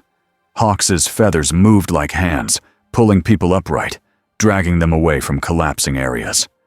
Aizawa's eyes flared, trying to erase quirks in the chaos, but Shigaraki wasn't right in front of him now. Shigaraki was somewhere deeper, controlling fear like a puppet show. Toshinori transformed in a side hallway out of public sight, the familiar surge filling his frame. Then he moved, fast and careful, lifting debris, holding a cracked beam so civilians could pass. And Lucifer walked through the smoke like it wasn't there. His suit stayed clean. His breathing didn't change. Aizawa hated how unfair that was. They reached a large courtroom where dozens of people were trapped. The main doors were blocked by fallen rubble. A side wall had been decayed, leaving a jagged opening that led to a drop into a stairwell filled with dust. A group of villains stood on the judge's platform, holding hostages close. Not with knives, with hands on wrists, with the threat of pushing them into decay zones. Shigaraki stood among them, hands in pockets, looking pleased. "Welcome," Shigaraki said. "Now it's fun." He pointed at the hostages. "Pick," he said, eyes bright. "Save them, and I walk out. Stop me, and they fall." Aizawa's body went rigid. That was the trap, because if Lucifer wanted, he could stop all of it in 1 second. But doing that in front of cameras, doing that in a courtroom, in a place about rules, could make him look like a king, a tyrant. And Shigaraki wanted that. He wanted the world to scream, "See? Power is all that matters." Hawks's feathers hovered, ready to slice, but one wrong move and people died. All Might clenched his fists. Aizawa's eyes flicked to Lucifer. Lucifer stared at Shigaraki, calm. Then Lucifer looked at the hostages, not their faces, their posture, their fear, their wanting. Lucifer spoke softly. "You are using their fear to force my hand." Shigaraki's grin widened. "Yeah," he said. "So?" Lucifer sighed. "That's boring," he said. Shigaraki's smile snapped into anger. "You think this is boring?" Lucifer's gaze sharpened. "You are a child throwing a tantrum," Lucifer said. "You want to be seen. You want the world to admit it hurt you." Shigaraki's hands twitched. Hawks whispered to Aizawa, "He's poking him." Aizawa whispered back, "He's reading him." Shigaraki stepped forward, rage rising. "Shut up!" His hand lifted, ready to touch a hostage. Lucifer moved his hand slightly. The hostage stepped away from Shigaraki like the floor guided their feet. No jerk, no fall, just a gentle shift. Shigaraki's fingers touched empty air. He blinked, confused for a split second. Then he snarled and lunged. Lucifer lifted his eyes. The villain's feet stuck to the floor, not glued, not frozen, just stuck, like the building refused to carry them forward. Shigaraki stared down at his own shoes, then up at Lucifer. "That's cheating!" Shigaraki shouted. Lucifer's voice stayed calm. "No," he said. "This is restraint." All Might stepped forward cautiously. "Lucifer!" Lucifer didn't look at him yet. He kept his eyes on Shigaraki. "I will not let you hurt them," Lucifer said. Shigaraki shook his head, furious. "Then stop me," he said. "Stop me for real." Lucifer finally looked at All Might, then at Aizawa, then at Hawks. He spoke like he was setting terms in a deal. "I will not kill him," Lucifer said. "That would be easy, and it would make him a martyr for his own misery." Aizawa's throat tightened. "Then what?" Lucifer looked back at Shigaraki. "I will give him a choice," Lucifer said. Shigaraki laughed, wild. "Choice? I'm choosing." Lucifer shook his head once. "No," he said. "You're reacting." Lucifer stepped closer. Each footstep was calm, clear, loud in the quiet courtroom. "Tamura Shigaraki," Lucifer said. Shigaraki froze. Aizawa's eyes widened. "How does he—" Shigaraki's face twisted. "Don't say my name like you know me." Lucifer's voice stayed even. "You will leave," Lucifer said. "Right now. You will take your people and go." Shigaraki's teeth bared. "Or what?" Lucifer's eyes sharpened. The room felt heavier again, like gravity leaning in.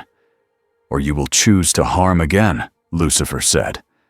And then, you will accept the consequences. Shigaraki spat. You can't cage me. Lucifer's smile returned, small and cold. Try me, he said. For a heartbeat, Shigaraki looked like he might do it. He wanted to. He wanted to touch something and watch it die. Then Hawks's feathers pressed closer. Ready. Aizawa's scarf tightened in his grip. All Might's stance shifted, ready to strike the moment a hostage was safe.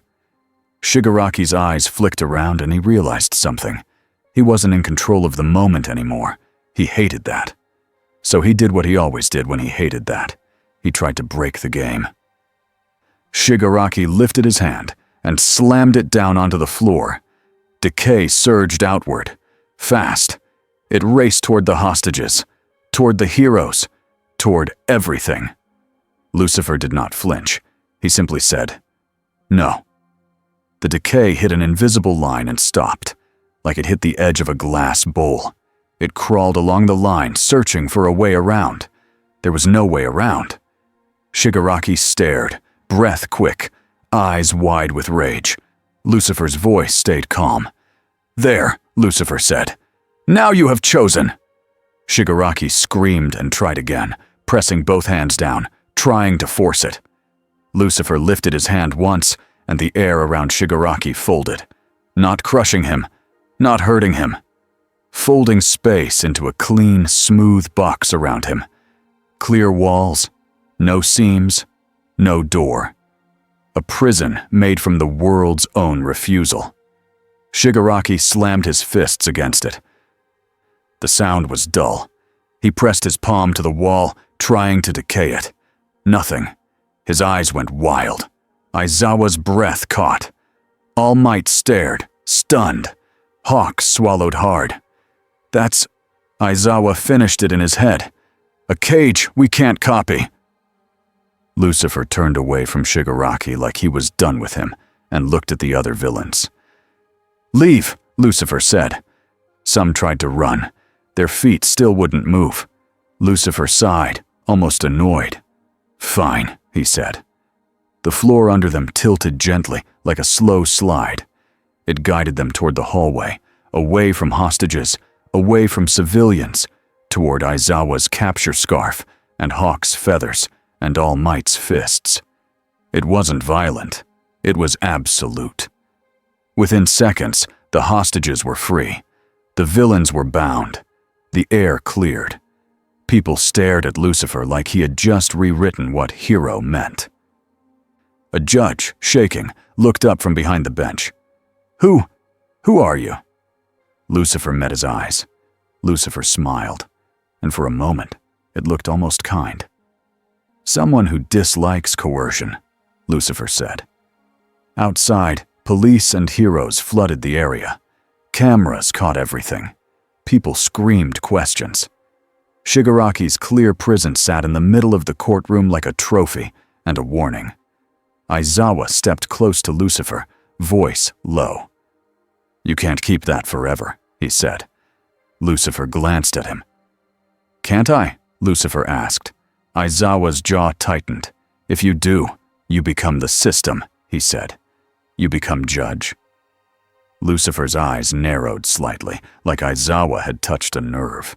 He looked at the trapped Shigaraki, still raging inside the clear box. Then Lucifer said, quiet enough that only Aizawa could hear, "I am not interested in ruling your world." Aizawa didn't relax. "Then prove it." Lucifer's gaze flicked back to the civilians, to the mother holding her child, to the accused young man from earlier, watching with a stunned expression like he couldn't believe power could be used like this. Lucifer's face shifted. Not soft, not hard, complicated. He lifted his hand and made a small motion. The clear prison around Shigaraki tightened. Just a little, then changed. Not weaker, different. It anchored to the floor and walls like a sealed container, stable and clean.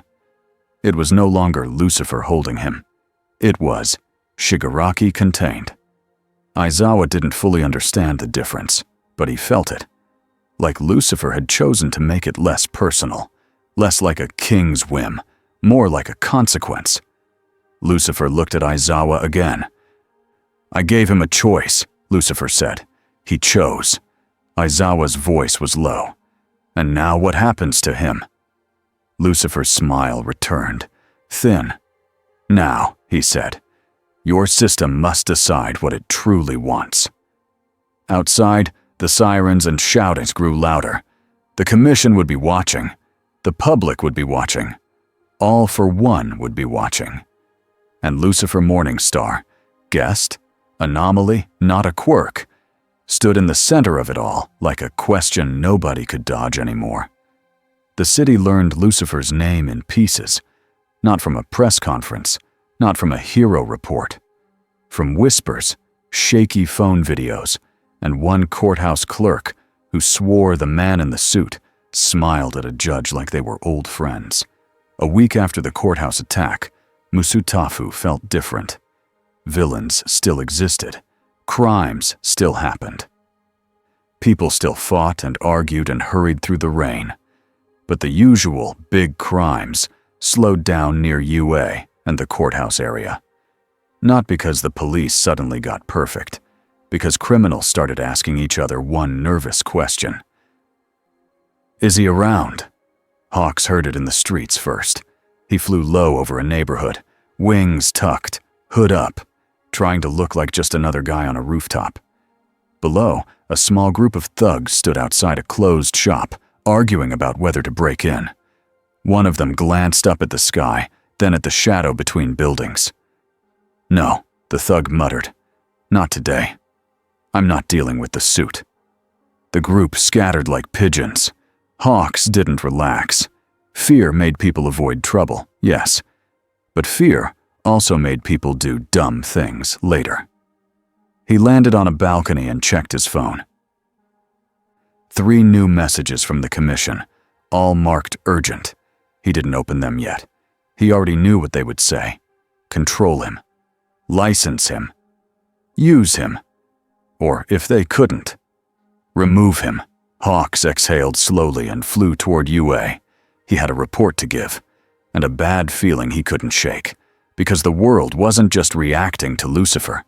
The world was building a story about him, and stories could become weapons. Aizawa hated paperwork. He hated it more now. His desk was covered with files labeled in thick black ink. Contingencies, evacuation routes, emergency call chains. If Lucifer does X, do Y lists that looked smart until you remembered the truth. They didn't have a real why. They had hope and timing and human choices. Aizawa wrote anyway, because planning was what he did when he was scared. Across the room, Nezu sat on a small chair with a cup of tea. He looked calm, like he always did. That calmness annoyed Aizawa sometimes. "You're too relaxed," Aizawa said without looking up. Nezu sipped. "I'm not relaxed," Nezu replied pleasantly. "I'm focused." Aizawa pushed a file aside. "The commission is pushing harder." Nezu nodded. "Yes. They want him registered," Aizawa said. "They want him assigned." Nezu's eyes gleamed. "Yes." Aizawa finally looked at him. "And you're letting them?" Nezu's smile sharpened. "No," Nezu said. "I'm letting them reveal themselves." Aizawa's mouth flattened. "That's not comforting." Nezu's tone stayed light. "It's useful," Nezu said. Aizawa leaned back, rubbing his eyes. "We still have Shigaraki in a box made of whatever Lucifer decided," he said. "That's going to turn into a legal nightmare." Nezu nodded again. "Also useful." Aizawa stared. "You're joking." Nezu set his tea down. "I'm not," Nezu said. "This is the moment hero society can't hide behind simple labels." Aizawa's eyes narrowed. "Meaning?" Nezu's voice stayed calm. "If they accept Shigaraki's containment, they accept that power can create justice outside the system," Nezu said. "If they reject it, they must admit the system struggles to hold monsters." Aizawa's jaw tightened. "And Lucifer is watching," Nezu smiled. Exactly. Aizawa looked down at his files again. He's bored, he muttered. That's still the biggest threat. Nezu's eyes softened slightly. Then we must give him something better than boredom, Nezu said.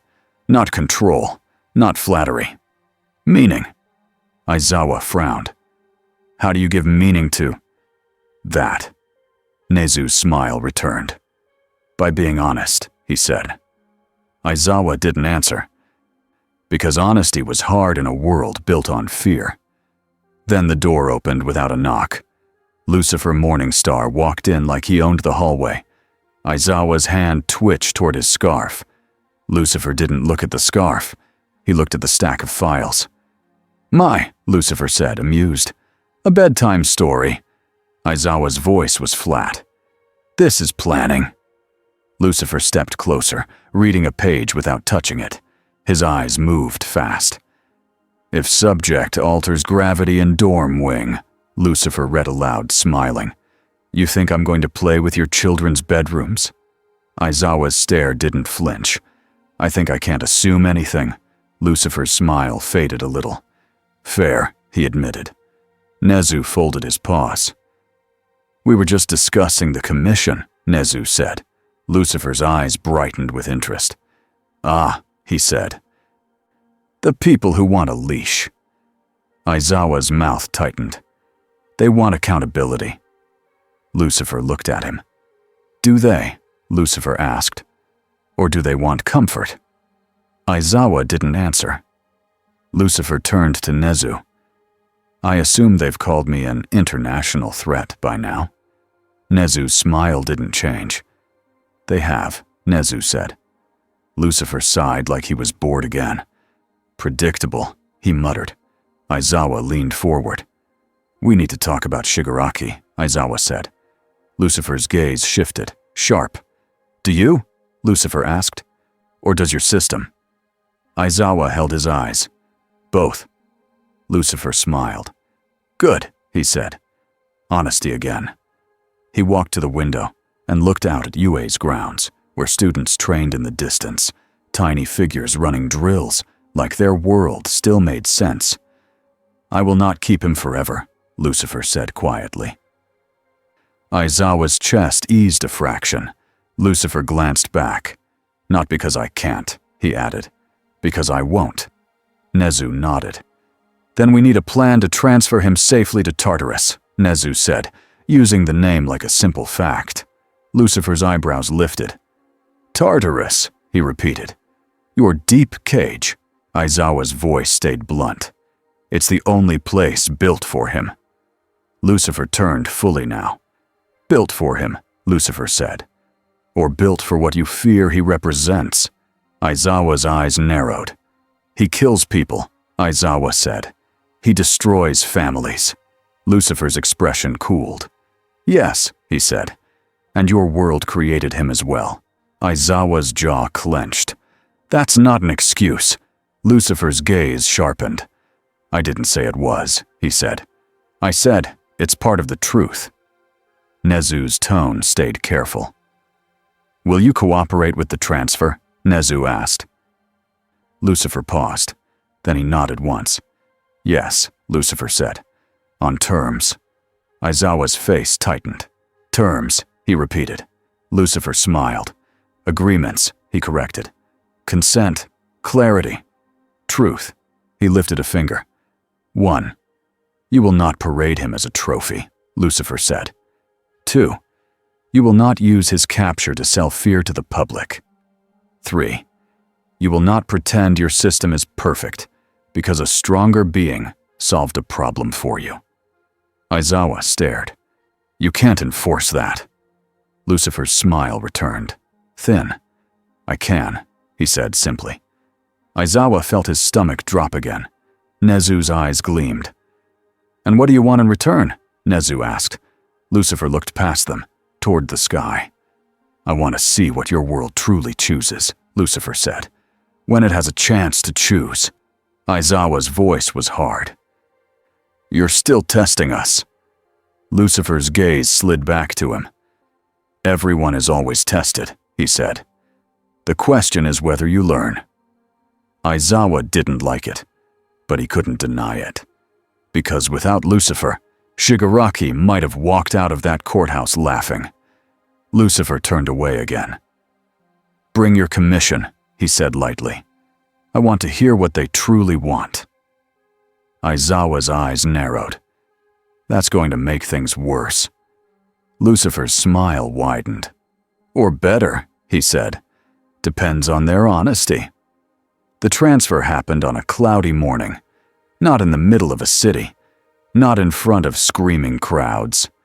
On UA's training grounds, under tight security, with only the people who had to be there. All Might stood in full hero form this time, arms folded, posture like a wall. Hawks circled above, watching rooftops and tree lines. Endeavor was there too, flames low, face grim.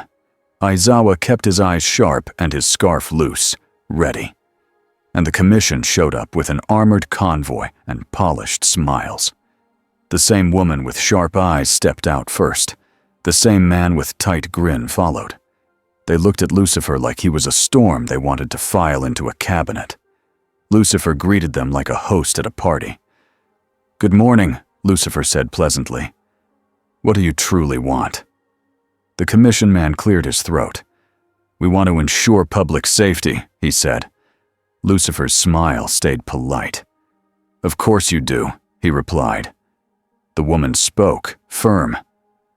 "We're here to take custody of Shigaraki," she said, "and to discuss the legal status of—" Lucifer lifted a hand slightly, not forcing her to stop, just making the air feel heavy enough that everyone noticed the moment.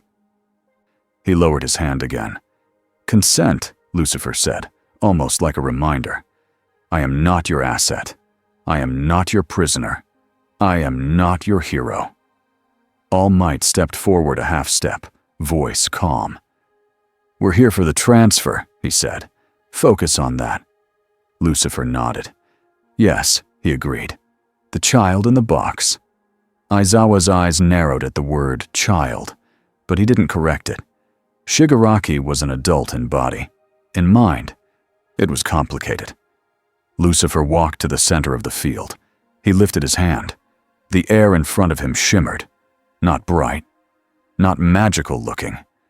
Just a clean shift, like a window appearing where a wall had been. Then the clear prison appeared. It was exactly how it looked in the courthouse. Smooth, seamless, no bars. Shigaraki inside, pale and furious, hands pressed against a wall that refused him. Shigaraki snarled when he saw the crowd, his eyes locked on All Might with a hatred that had no bottom. Then they slid to Lucifer, and Shigaraki's lips curled. "You," Shigaraki hissed. "You think you're better." Lucifer looked at him calmly. "I think you're loud," Lucifer said. Shigaraki slammed his palm on the wall. Nothing happened. He shook with rage. The commission man stepped forward, trying to sound confident. "We will take him from here," he said. Lucifer's eyes flicked to him. "Will you?" Lucifer asked softly. Aizawa felt the tension spike. Hawk's feathers shifted in the air, ready. The commission woman lifted her chin. "Yes," she said. "Release the containment and allow us to secure him." Lucifer smiled. "No," he said. The commission woman's eyes narrowed. "Excuse me." Lucifer's voice stayed calm. "If I release him," Lucifer said, "he kills your people before you blink. That would be your failure, not mine." The commission man swallowed. Then how do we—" Lucifer lifted a finger. "We do it safely," he said. He turned to All Might. "Do you consent," Lucifer asked, "to transporting him without using him as a public show?" All Might's jaw tightened. "Yes," All Might said. "I consent." Lucifer turned to Aizawa. "Do you consent," Lucifer asked, "to keeping your students away from this process?" Aizawa's voice was flat. "Yes." Lucifer turned to Hawks. Do you consent to watching the sky like your life depends on it? Hawks gave a tight grin. Always, he said.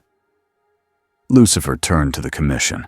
Their faces tightened, annoyed by the word consent being used like a gate key. Lucifer smiled at that annoyance.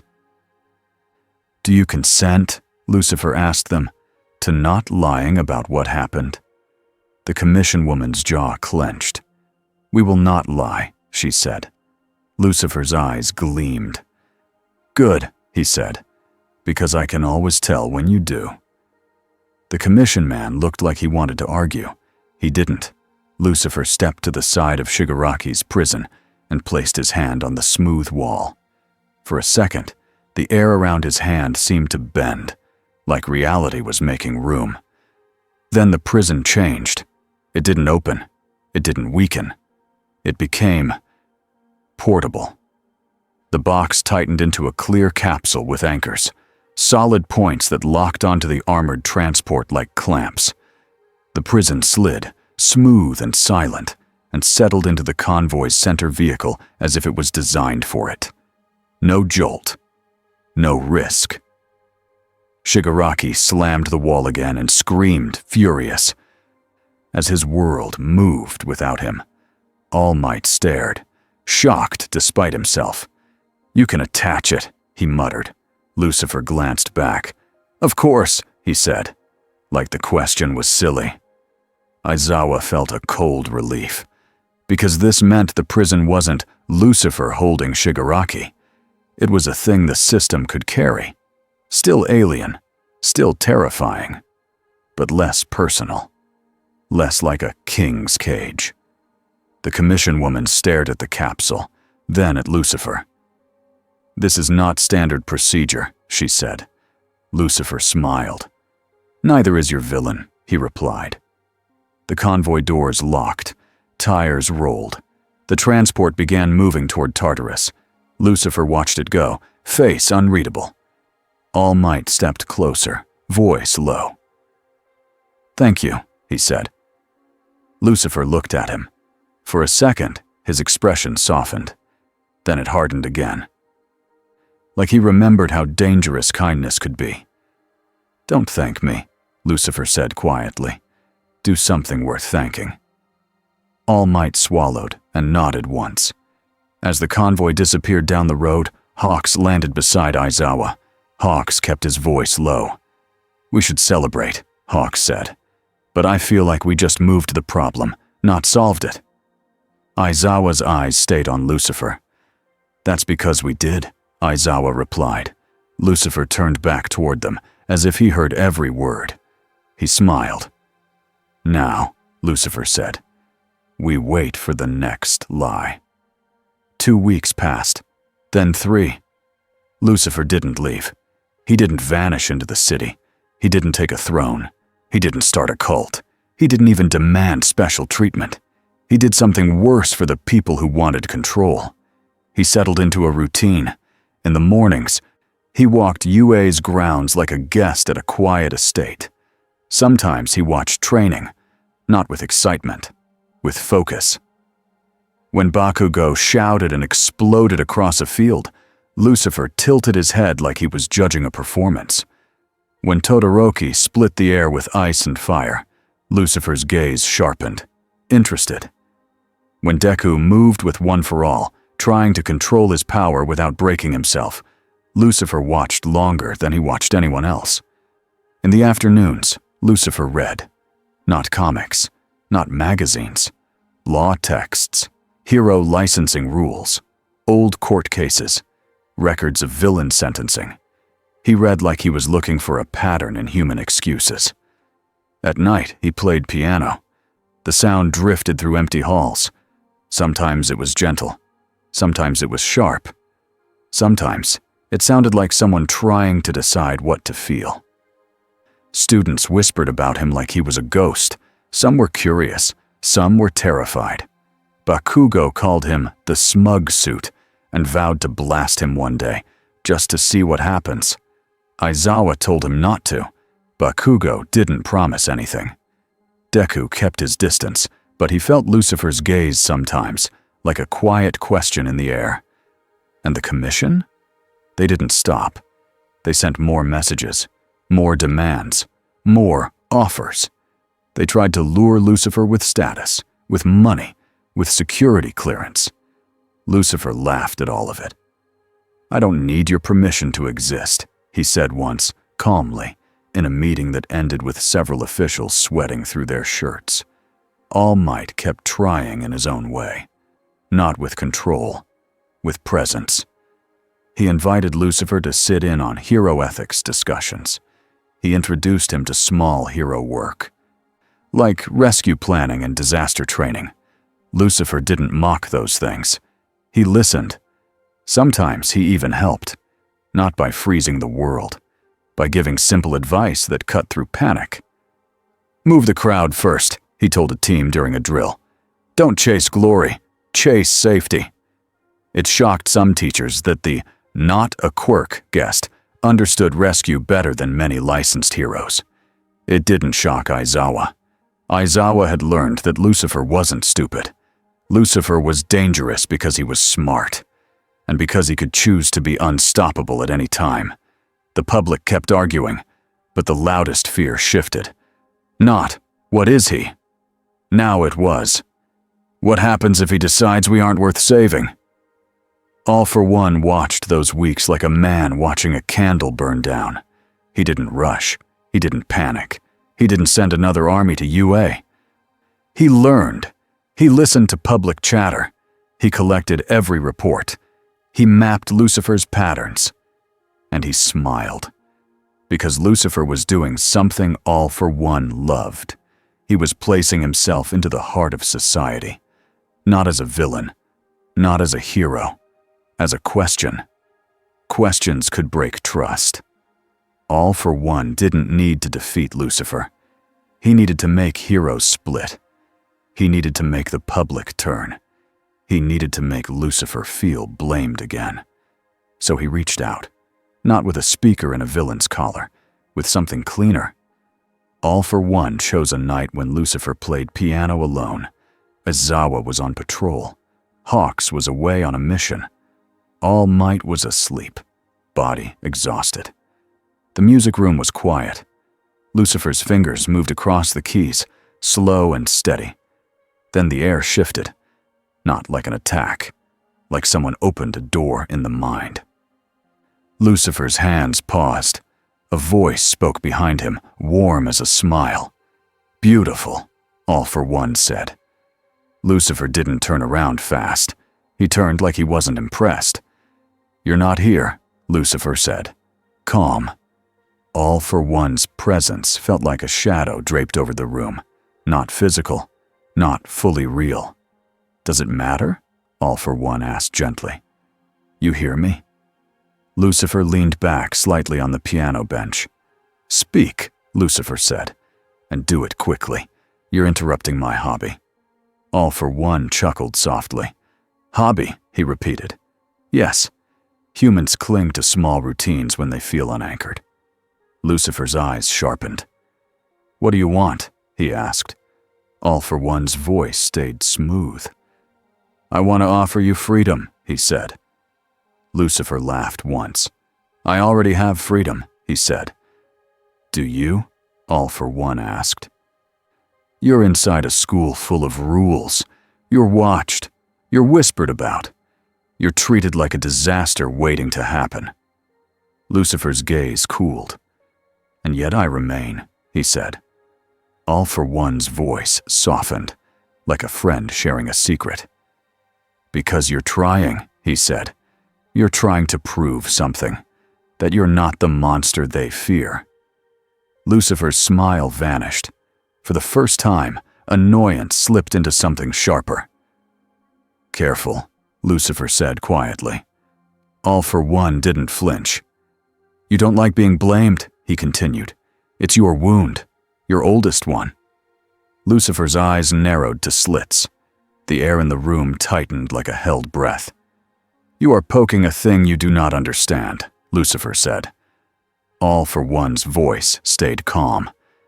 "I understand desire," he said. It is the simplest weapon in the world." Lucifer's voice turned colder. "Then you understand that I do not consent to your games." All for One chuckled.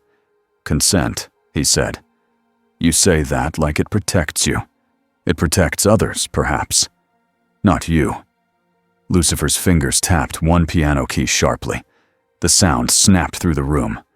"What is your offer?" Lucifer asked. All for One's voice grew quieter. "A door," he said. "A way back. I can help you find your path home." Lucifer's eyes flicked, just a fraction. All for One heard it anyway. "Yes," All for One said softly. "You miss it. Not the place. The certainty. The fact that you didn't have to pretend to fit." Lucifer's jaw tightened. All for One pressed gently. "Help me," he said. "Help me reshape this society. Break the hero lies. Tear down the Commission's masks. In return, I give you what you want." Lucifer's smile returned, thin and dangerous. "And what do you think I want?" he asked. All for One's voice was almost kind. "To never be trapped again," he said. "To never be blamed again. To never be bored again." Lucifer stood up slowly from the bench. The air around him felt heavier, like the room grew smaller. All for One's presence didn't retreat. It lingered, testing. Lucifer took one step forward. "You want control because you fear being powerless," Lucifer said, voice low. "But you are also afraid of me. That's why you speak from a distance." All for One laughed softly. "I respect you," he said. Lucifer's eyes flashed. "No," he said. "You want to use me." All for One's voice stayed smooth. "Everyone uses power," he said. "Heroes use it with smiles. I use it with truth." Lucifer leaned slightly forward. Gaze sharp as glass. "Here's a truth for you," Lucifer said. All for One's presence seemed to tighten, listening. Lucifer spoke clearly. "I will not be your shortcut," Lucifer said, "and I will not be your excuse." The room went quiet. Then All for One's voice returned, still calm but colder. "Then you will stay," he said. "You will hover around these children and pretend you're harmless. And when they disappoint you, when they fear you, blame you, try to cage you, you will snap." Lucifer's smile didn't reach his eyes. "You hope that?" he said. All for One's voice turned soft again, like a whisper in the dark. "Hope is what heroes sell," he said. "I sell outcomes." Lucifer stepped closer to the spot where the presence felt strongest. He lifted a hand, not to strike, to end the conversation. "You may leave," Lucifer said simply. The shadow in the room flickered. All for One's voice lingered a moment longer. "Think about the door," he said. "Think about home." Then the presence vanished. Lucifer stood alone in the quiet music room, one hand resting on the piano. His face was calm, but his eyes looked tired. Not bored, tired. Wounded tired. He sat back down and played again. The notes came out steady, but they sounded less like music and more like someone choosing not to break something. The next day, Nezu called a private meeting. No commission, no cameras. Just Nezu, All Might, Aizawa, Hawks, and Lucifer. They met in a small room with tea and plain chairs. Lucifer sat like he was amused to be included. Aizawa watched his face closely. "Something happened," Aizawa said bluntly. Lucifer smiled lightly. "You're always so direct," Lucifer replied. All Might's voice was gentle. "Lucifer," he said, "are you all right?" Lucifer looked at him for a long moment. Then he gave an honest answer in the smallest possible way. "I was visited," Lucifer said. Hawks's eyes narrowed. All for One, Hawks guessed. Lucifer nodded once. "Yes." Aizawa's scarf shifted slightly on his shoulders. "What did he do?" Aizawa asked. Lucifer's smile turned sharp. He offered me a door, Lucifer said. All Might's breath caught. A way home, he murmured. Lucifer's eyes flicked to him. He thinks that would tempt me, Lucifer said. Hawks's voice was careful. Would it? He asked. Lucifer didn't answer right away. That silence was an answer by itself. Nezu spoke, calm. If a door exists, Nezu said, it may bring more than you. Lucifer's gaze sharpened with interest. Yes, Lucifer said quietly. That is the real problem. All Might leaned forward. What do you want to do? He asked. Lucifer looked around the room, eyes moving from face to face. Aizawa felt it. The desire pressure. Not forced. Just present. Lucifer's voice stayed calm. I want clarity, he said. I want truth. Aizawa's mouth flattened. We want safety, he said. Lucifer nodded. Then we want the same thing, he said. Nezu tilted his head. We have an offer, Nezu said. Lucifer's eyebrows lifted. Ah, he said. Here it comes. Nezu smiled. Stay, Nezu said. Not as property, not as a prisoner, as a partner. Aizawa stiffened slightly. Lucifer looked amused. Partner, Lucifer repeated. On whose terms? Nezu's smile sharpened. On yours, Nezu said, surprising even Hawks a little. Within one boundary. Lucifer leaned back. Name it, he said. Nezu's voice stayed calm. No public rule, Nezu said. No throne. No secret control over our government. If you help in the open, with consent. Lucifer's smile faded, thoughtful. All Might added, gentle but firm. And we won't ask you to be licensed, All Might said. We'll ask you to be responsible. Lucifer's eyes flicked to him. Responsibility, he said. Your favorite word. All Might nodded. It's why I'm still here, he said. Lucifer's gaze shifted to Aizawa. And you, Lucifer said. What do you truly want? Aizawa didn't blink. A way to stop you if you turn, Aizawa said. Hawks made a small noise like, ouch. Lucifer smiled, but there was respect in it. Honest, Lucifer said. He looked at Nezu again. Your offer is not bad, Lucifer said. Nezu nodded. It's practical, Nezu replied. Lucifer's gaze drifted toward the window, toward the sky. Then he said quietly, There is another boundary you didn't name. All Might frowned. What boundary? Lucifer looked back at them. No doors, Lucifer said. The room went still. Nezu's eyes gleamed. Explain, Nezu said. Lucifer's voice stayed calm, simple.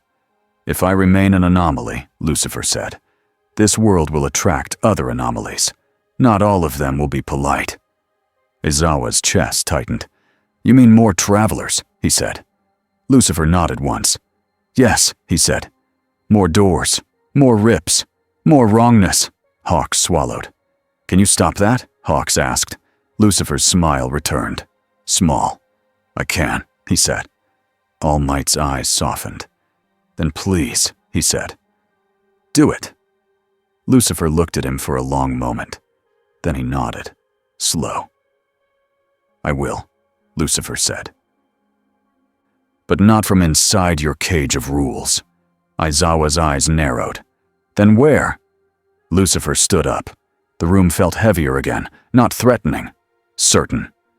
I will guard the threshold, Lucifer said. Nezu's ears lifted. A doorway point, Nezu murmured.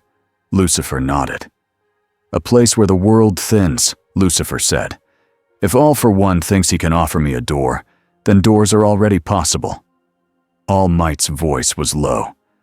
You'll become a watcher. Lucifer smiled faintly. I already am, he said. Aizawa's voice stayed hard. And what about us? He asked. What about your partner offer? Lucifer looked at him calmly. You will not own me, Lucifer said.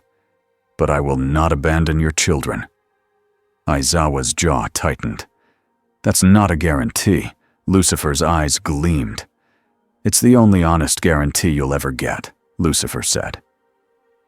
Then he glanced at Hawks and All Might and Nezu. I will stay in this world, Lucifer said. Not as your hero, not as your villain. He smiled, sharp and bright. As your problem, Lucifer said, and your shield. Nezu's smile widened. That, Nezu said softly, might be the best outcome we could hope for. All Might exhaled slowly, like he had been holding his breath for weeks. Then we'll work with that, he said. Lucifer nodded once, satisfied. Good, Lucifer said. Now, do you consent to me choosing the place? Aizawa's voice was flat. We don't have a choice. Lucifer's smile widened. You're learning, he said. They went at night, not because it was dramatic, because fewer eyes were watching. Lucifer led them to a quiet place outside the city, far from crowds and cameras. A hill with low trees and an open view of the sky. The air felt normal there, but Lucifer stopped and looked at one specific patch of space. Aizawa felt nothing. Hawks felt nothing. All Might felt a faint pressure, like standing near a deep drop. Nezu's eyes gleamed. There, Nezu said softly. You found it. Lucifer nodded. Thin, Lucifer said. Like paper worn by too many folds. Aizawa's voice stayed hard. So what do you do? Lucifer stepped forward and lifted a hand. The air in front of his fingers changed, not with light, with shape. A clean line appeared, like the sky had been cut again, but smaller, controlled. A narrow slit, tall enough for a person, thin as a blade.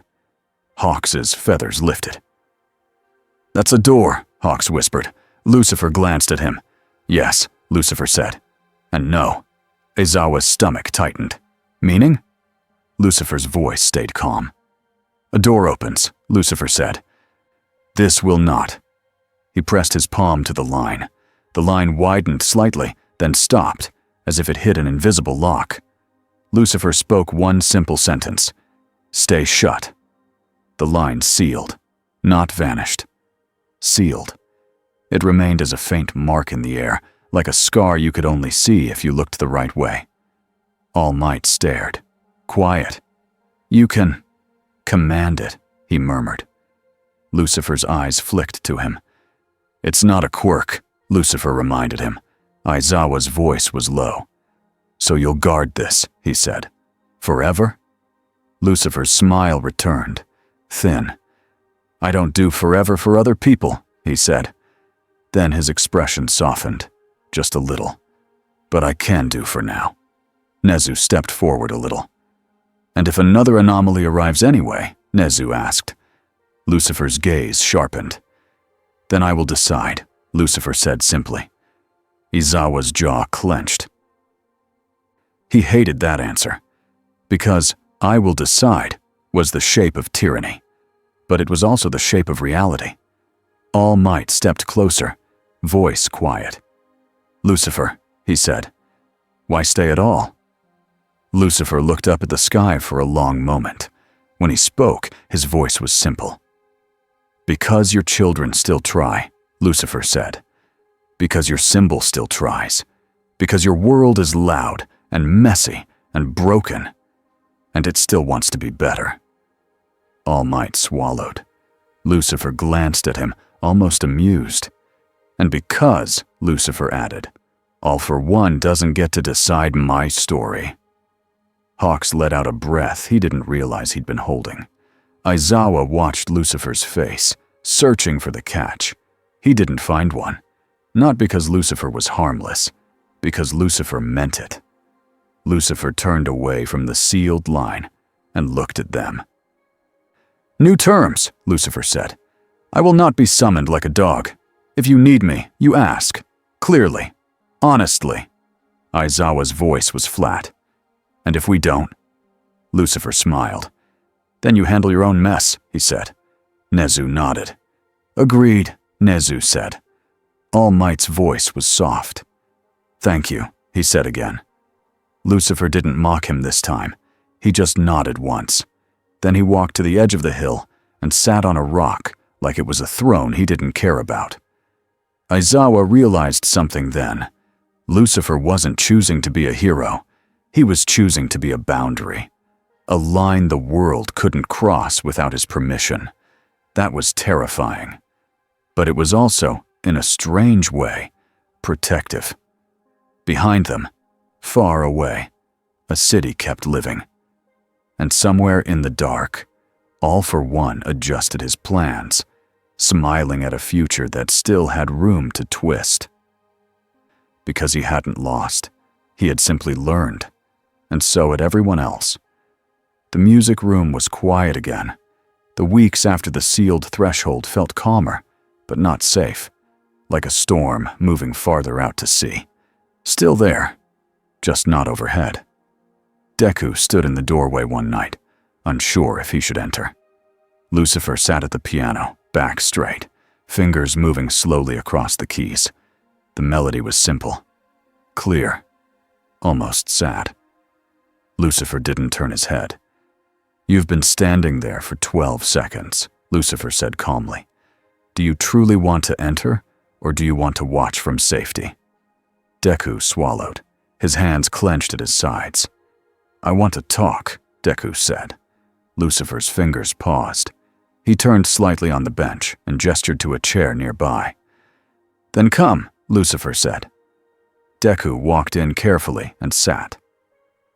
His heart hammered like he was facing a villain, even though Lucifer wasn't acting like one. Lucifer studied him for a moment. "What do you truly want, Izuku Midoriya?" Lucifer asked. Deku's throat tightened. He had heard that question before. On the day through glass, in the hallway, in stories people whispered.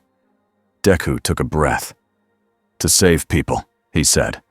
Lucifer nodded, like that answer still mattered. Deku hesitated, then asked, "Why do you keep asking that?" Lucifer's eyes gleamed with mild amusement. "Because most people lie," Lucifer said, "even to themselves." Deku frowned. "I'm not lying," he said quickly. Lucifer's expression softened. "No," he agreed. "You aren't." Deku's hands tightened in his lap. "Everyone is scared of you," Deku admitted. "Some heroes too." Lucifer's smile was small. "Yes," he said. Deku swallowed. "Does that bother you?" Lucifer looked away toward the dark window. "It used to," Lucifer said quietly. Deku's eyes widened. "Used to?" Lucifer's voice stayed calm. "When people fear you, they try to control you," Lucifer said. "When they can't, they blame you. And blame is tiring." Deku leaned forward a little. "So why stay?" he asked again. Simpler than All Might's question, but carrying the same weight. Lucifer looked back at him. "Because you're here," Lucifer said. Deku froze. "Me?" Lucifer nodded once. "You want to save people," Lucifer said. "And you actually mean it. That is rare." Deku felt heat rise in his face. "I'm not special," he said. Lucifer's smile widened slightly. "You are," Lucifer said. "Not because of your power, because of your choice." Deku stared at his shoes, then whispered, "I'm scared I'll mess up." Lucifer's eyes softened. "Of course you will," Lucifer said. "Everyone does." Deku looked up fast, shocked. Lucifer continued, voice simple. "The goal isn't to never fail," Lucifer said. "The goal is to fail and still choose to be good the next day." Deku's throat tightened. Lucifer leaned back slightly. "This world teaches children to become weapons," Lucifer said. "You try to become a shield. That matters." Deku swallowed hard. "Do you think heroes are lying?" he asked. Lucifer paused. Then he answered carefully. "I think heroes are human," Lucifer said. "Some lie to protect people. Some lie to protect themselves. Some lie because they're afraid." Deku nodded slowly. Lucifer added, "And I think villains are often people who stopped believing anyone would help them." Deku's eyes flicked to the floor. He thought of Shigaraki's rage, of broken systems, of choices made under pain. Lucifer looked at him. "Here is the rule you must remember," Lucifer said. Deku listened, like his life depended on it. Lucifer spoke slowly, clearly. "Power does not make you right," Lucifer said. "It only makes you able. Your choice is what makes you right or wrong." Deku nodded, breathing shaky. Lucifer's expression softened just a little more. "And another," Lucifer added. "Do not steal other people's lives from them, even if you think you're saving them. Let people choose. Help them choose safely." Deku's eyes widened. But what if they choose wrong? Lucifer's smile turned sad, small. "Then you help the people they hurt," Lucifer said. "And you keep trying." Deku sat quietly, letting that settle. Outside, Yue slept. Aizawa sat at his desk somewhere, updating files he knew would never be enough. Nezu watched data streams and patterns, and smiled like a chess player seeing the next 10 moves. All Might carried his tired hope like a weight and a gift. And far away, All for One planned with patience, knowing the world now had a new rule he could exploit. Deku looked at Lucifer, voice small. "Are you going to leave someday?" Lucifer's eyes drifted toward the window again, toward the sky, toward the sealed line on the hill that nobody else could really feel. "Perhaps," Lucifer said. Deku's chest tightened. Lucifer glanced back at him. "But not today," Lucifer said simply. He turned back to the piano and placed his fingers on the keys. The first note rang out, clear and calm. And Deku realized the truth of this new world. Life would continue. Heroes would train. Villains would scheme. People would fear and hope and choose. And somewhere between them all, Lucifer Morningstar sat like a quiet boundary, asking the same simple question that could save someone or break them. "What do you truly want?"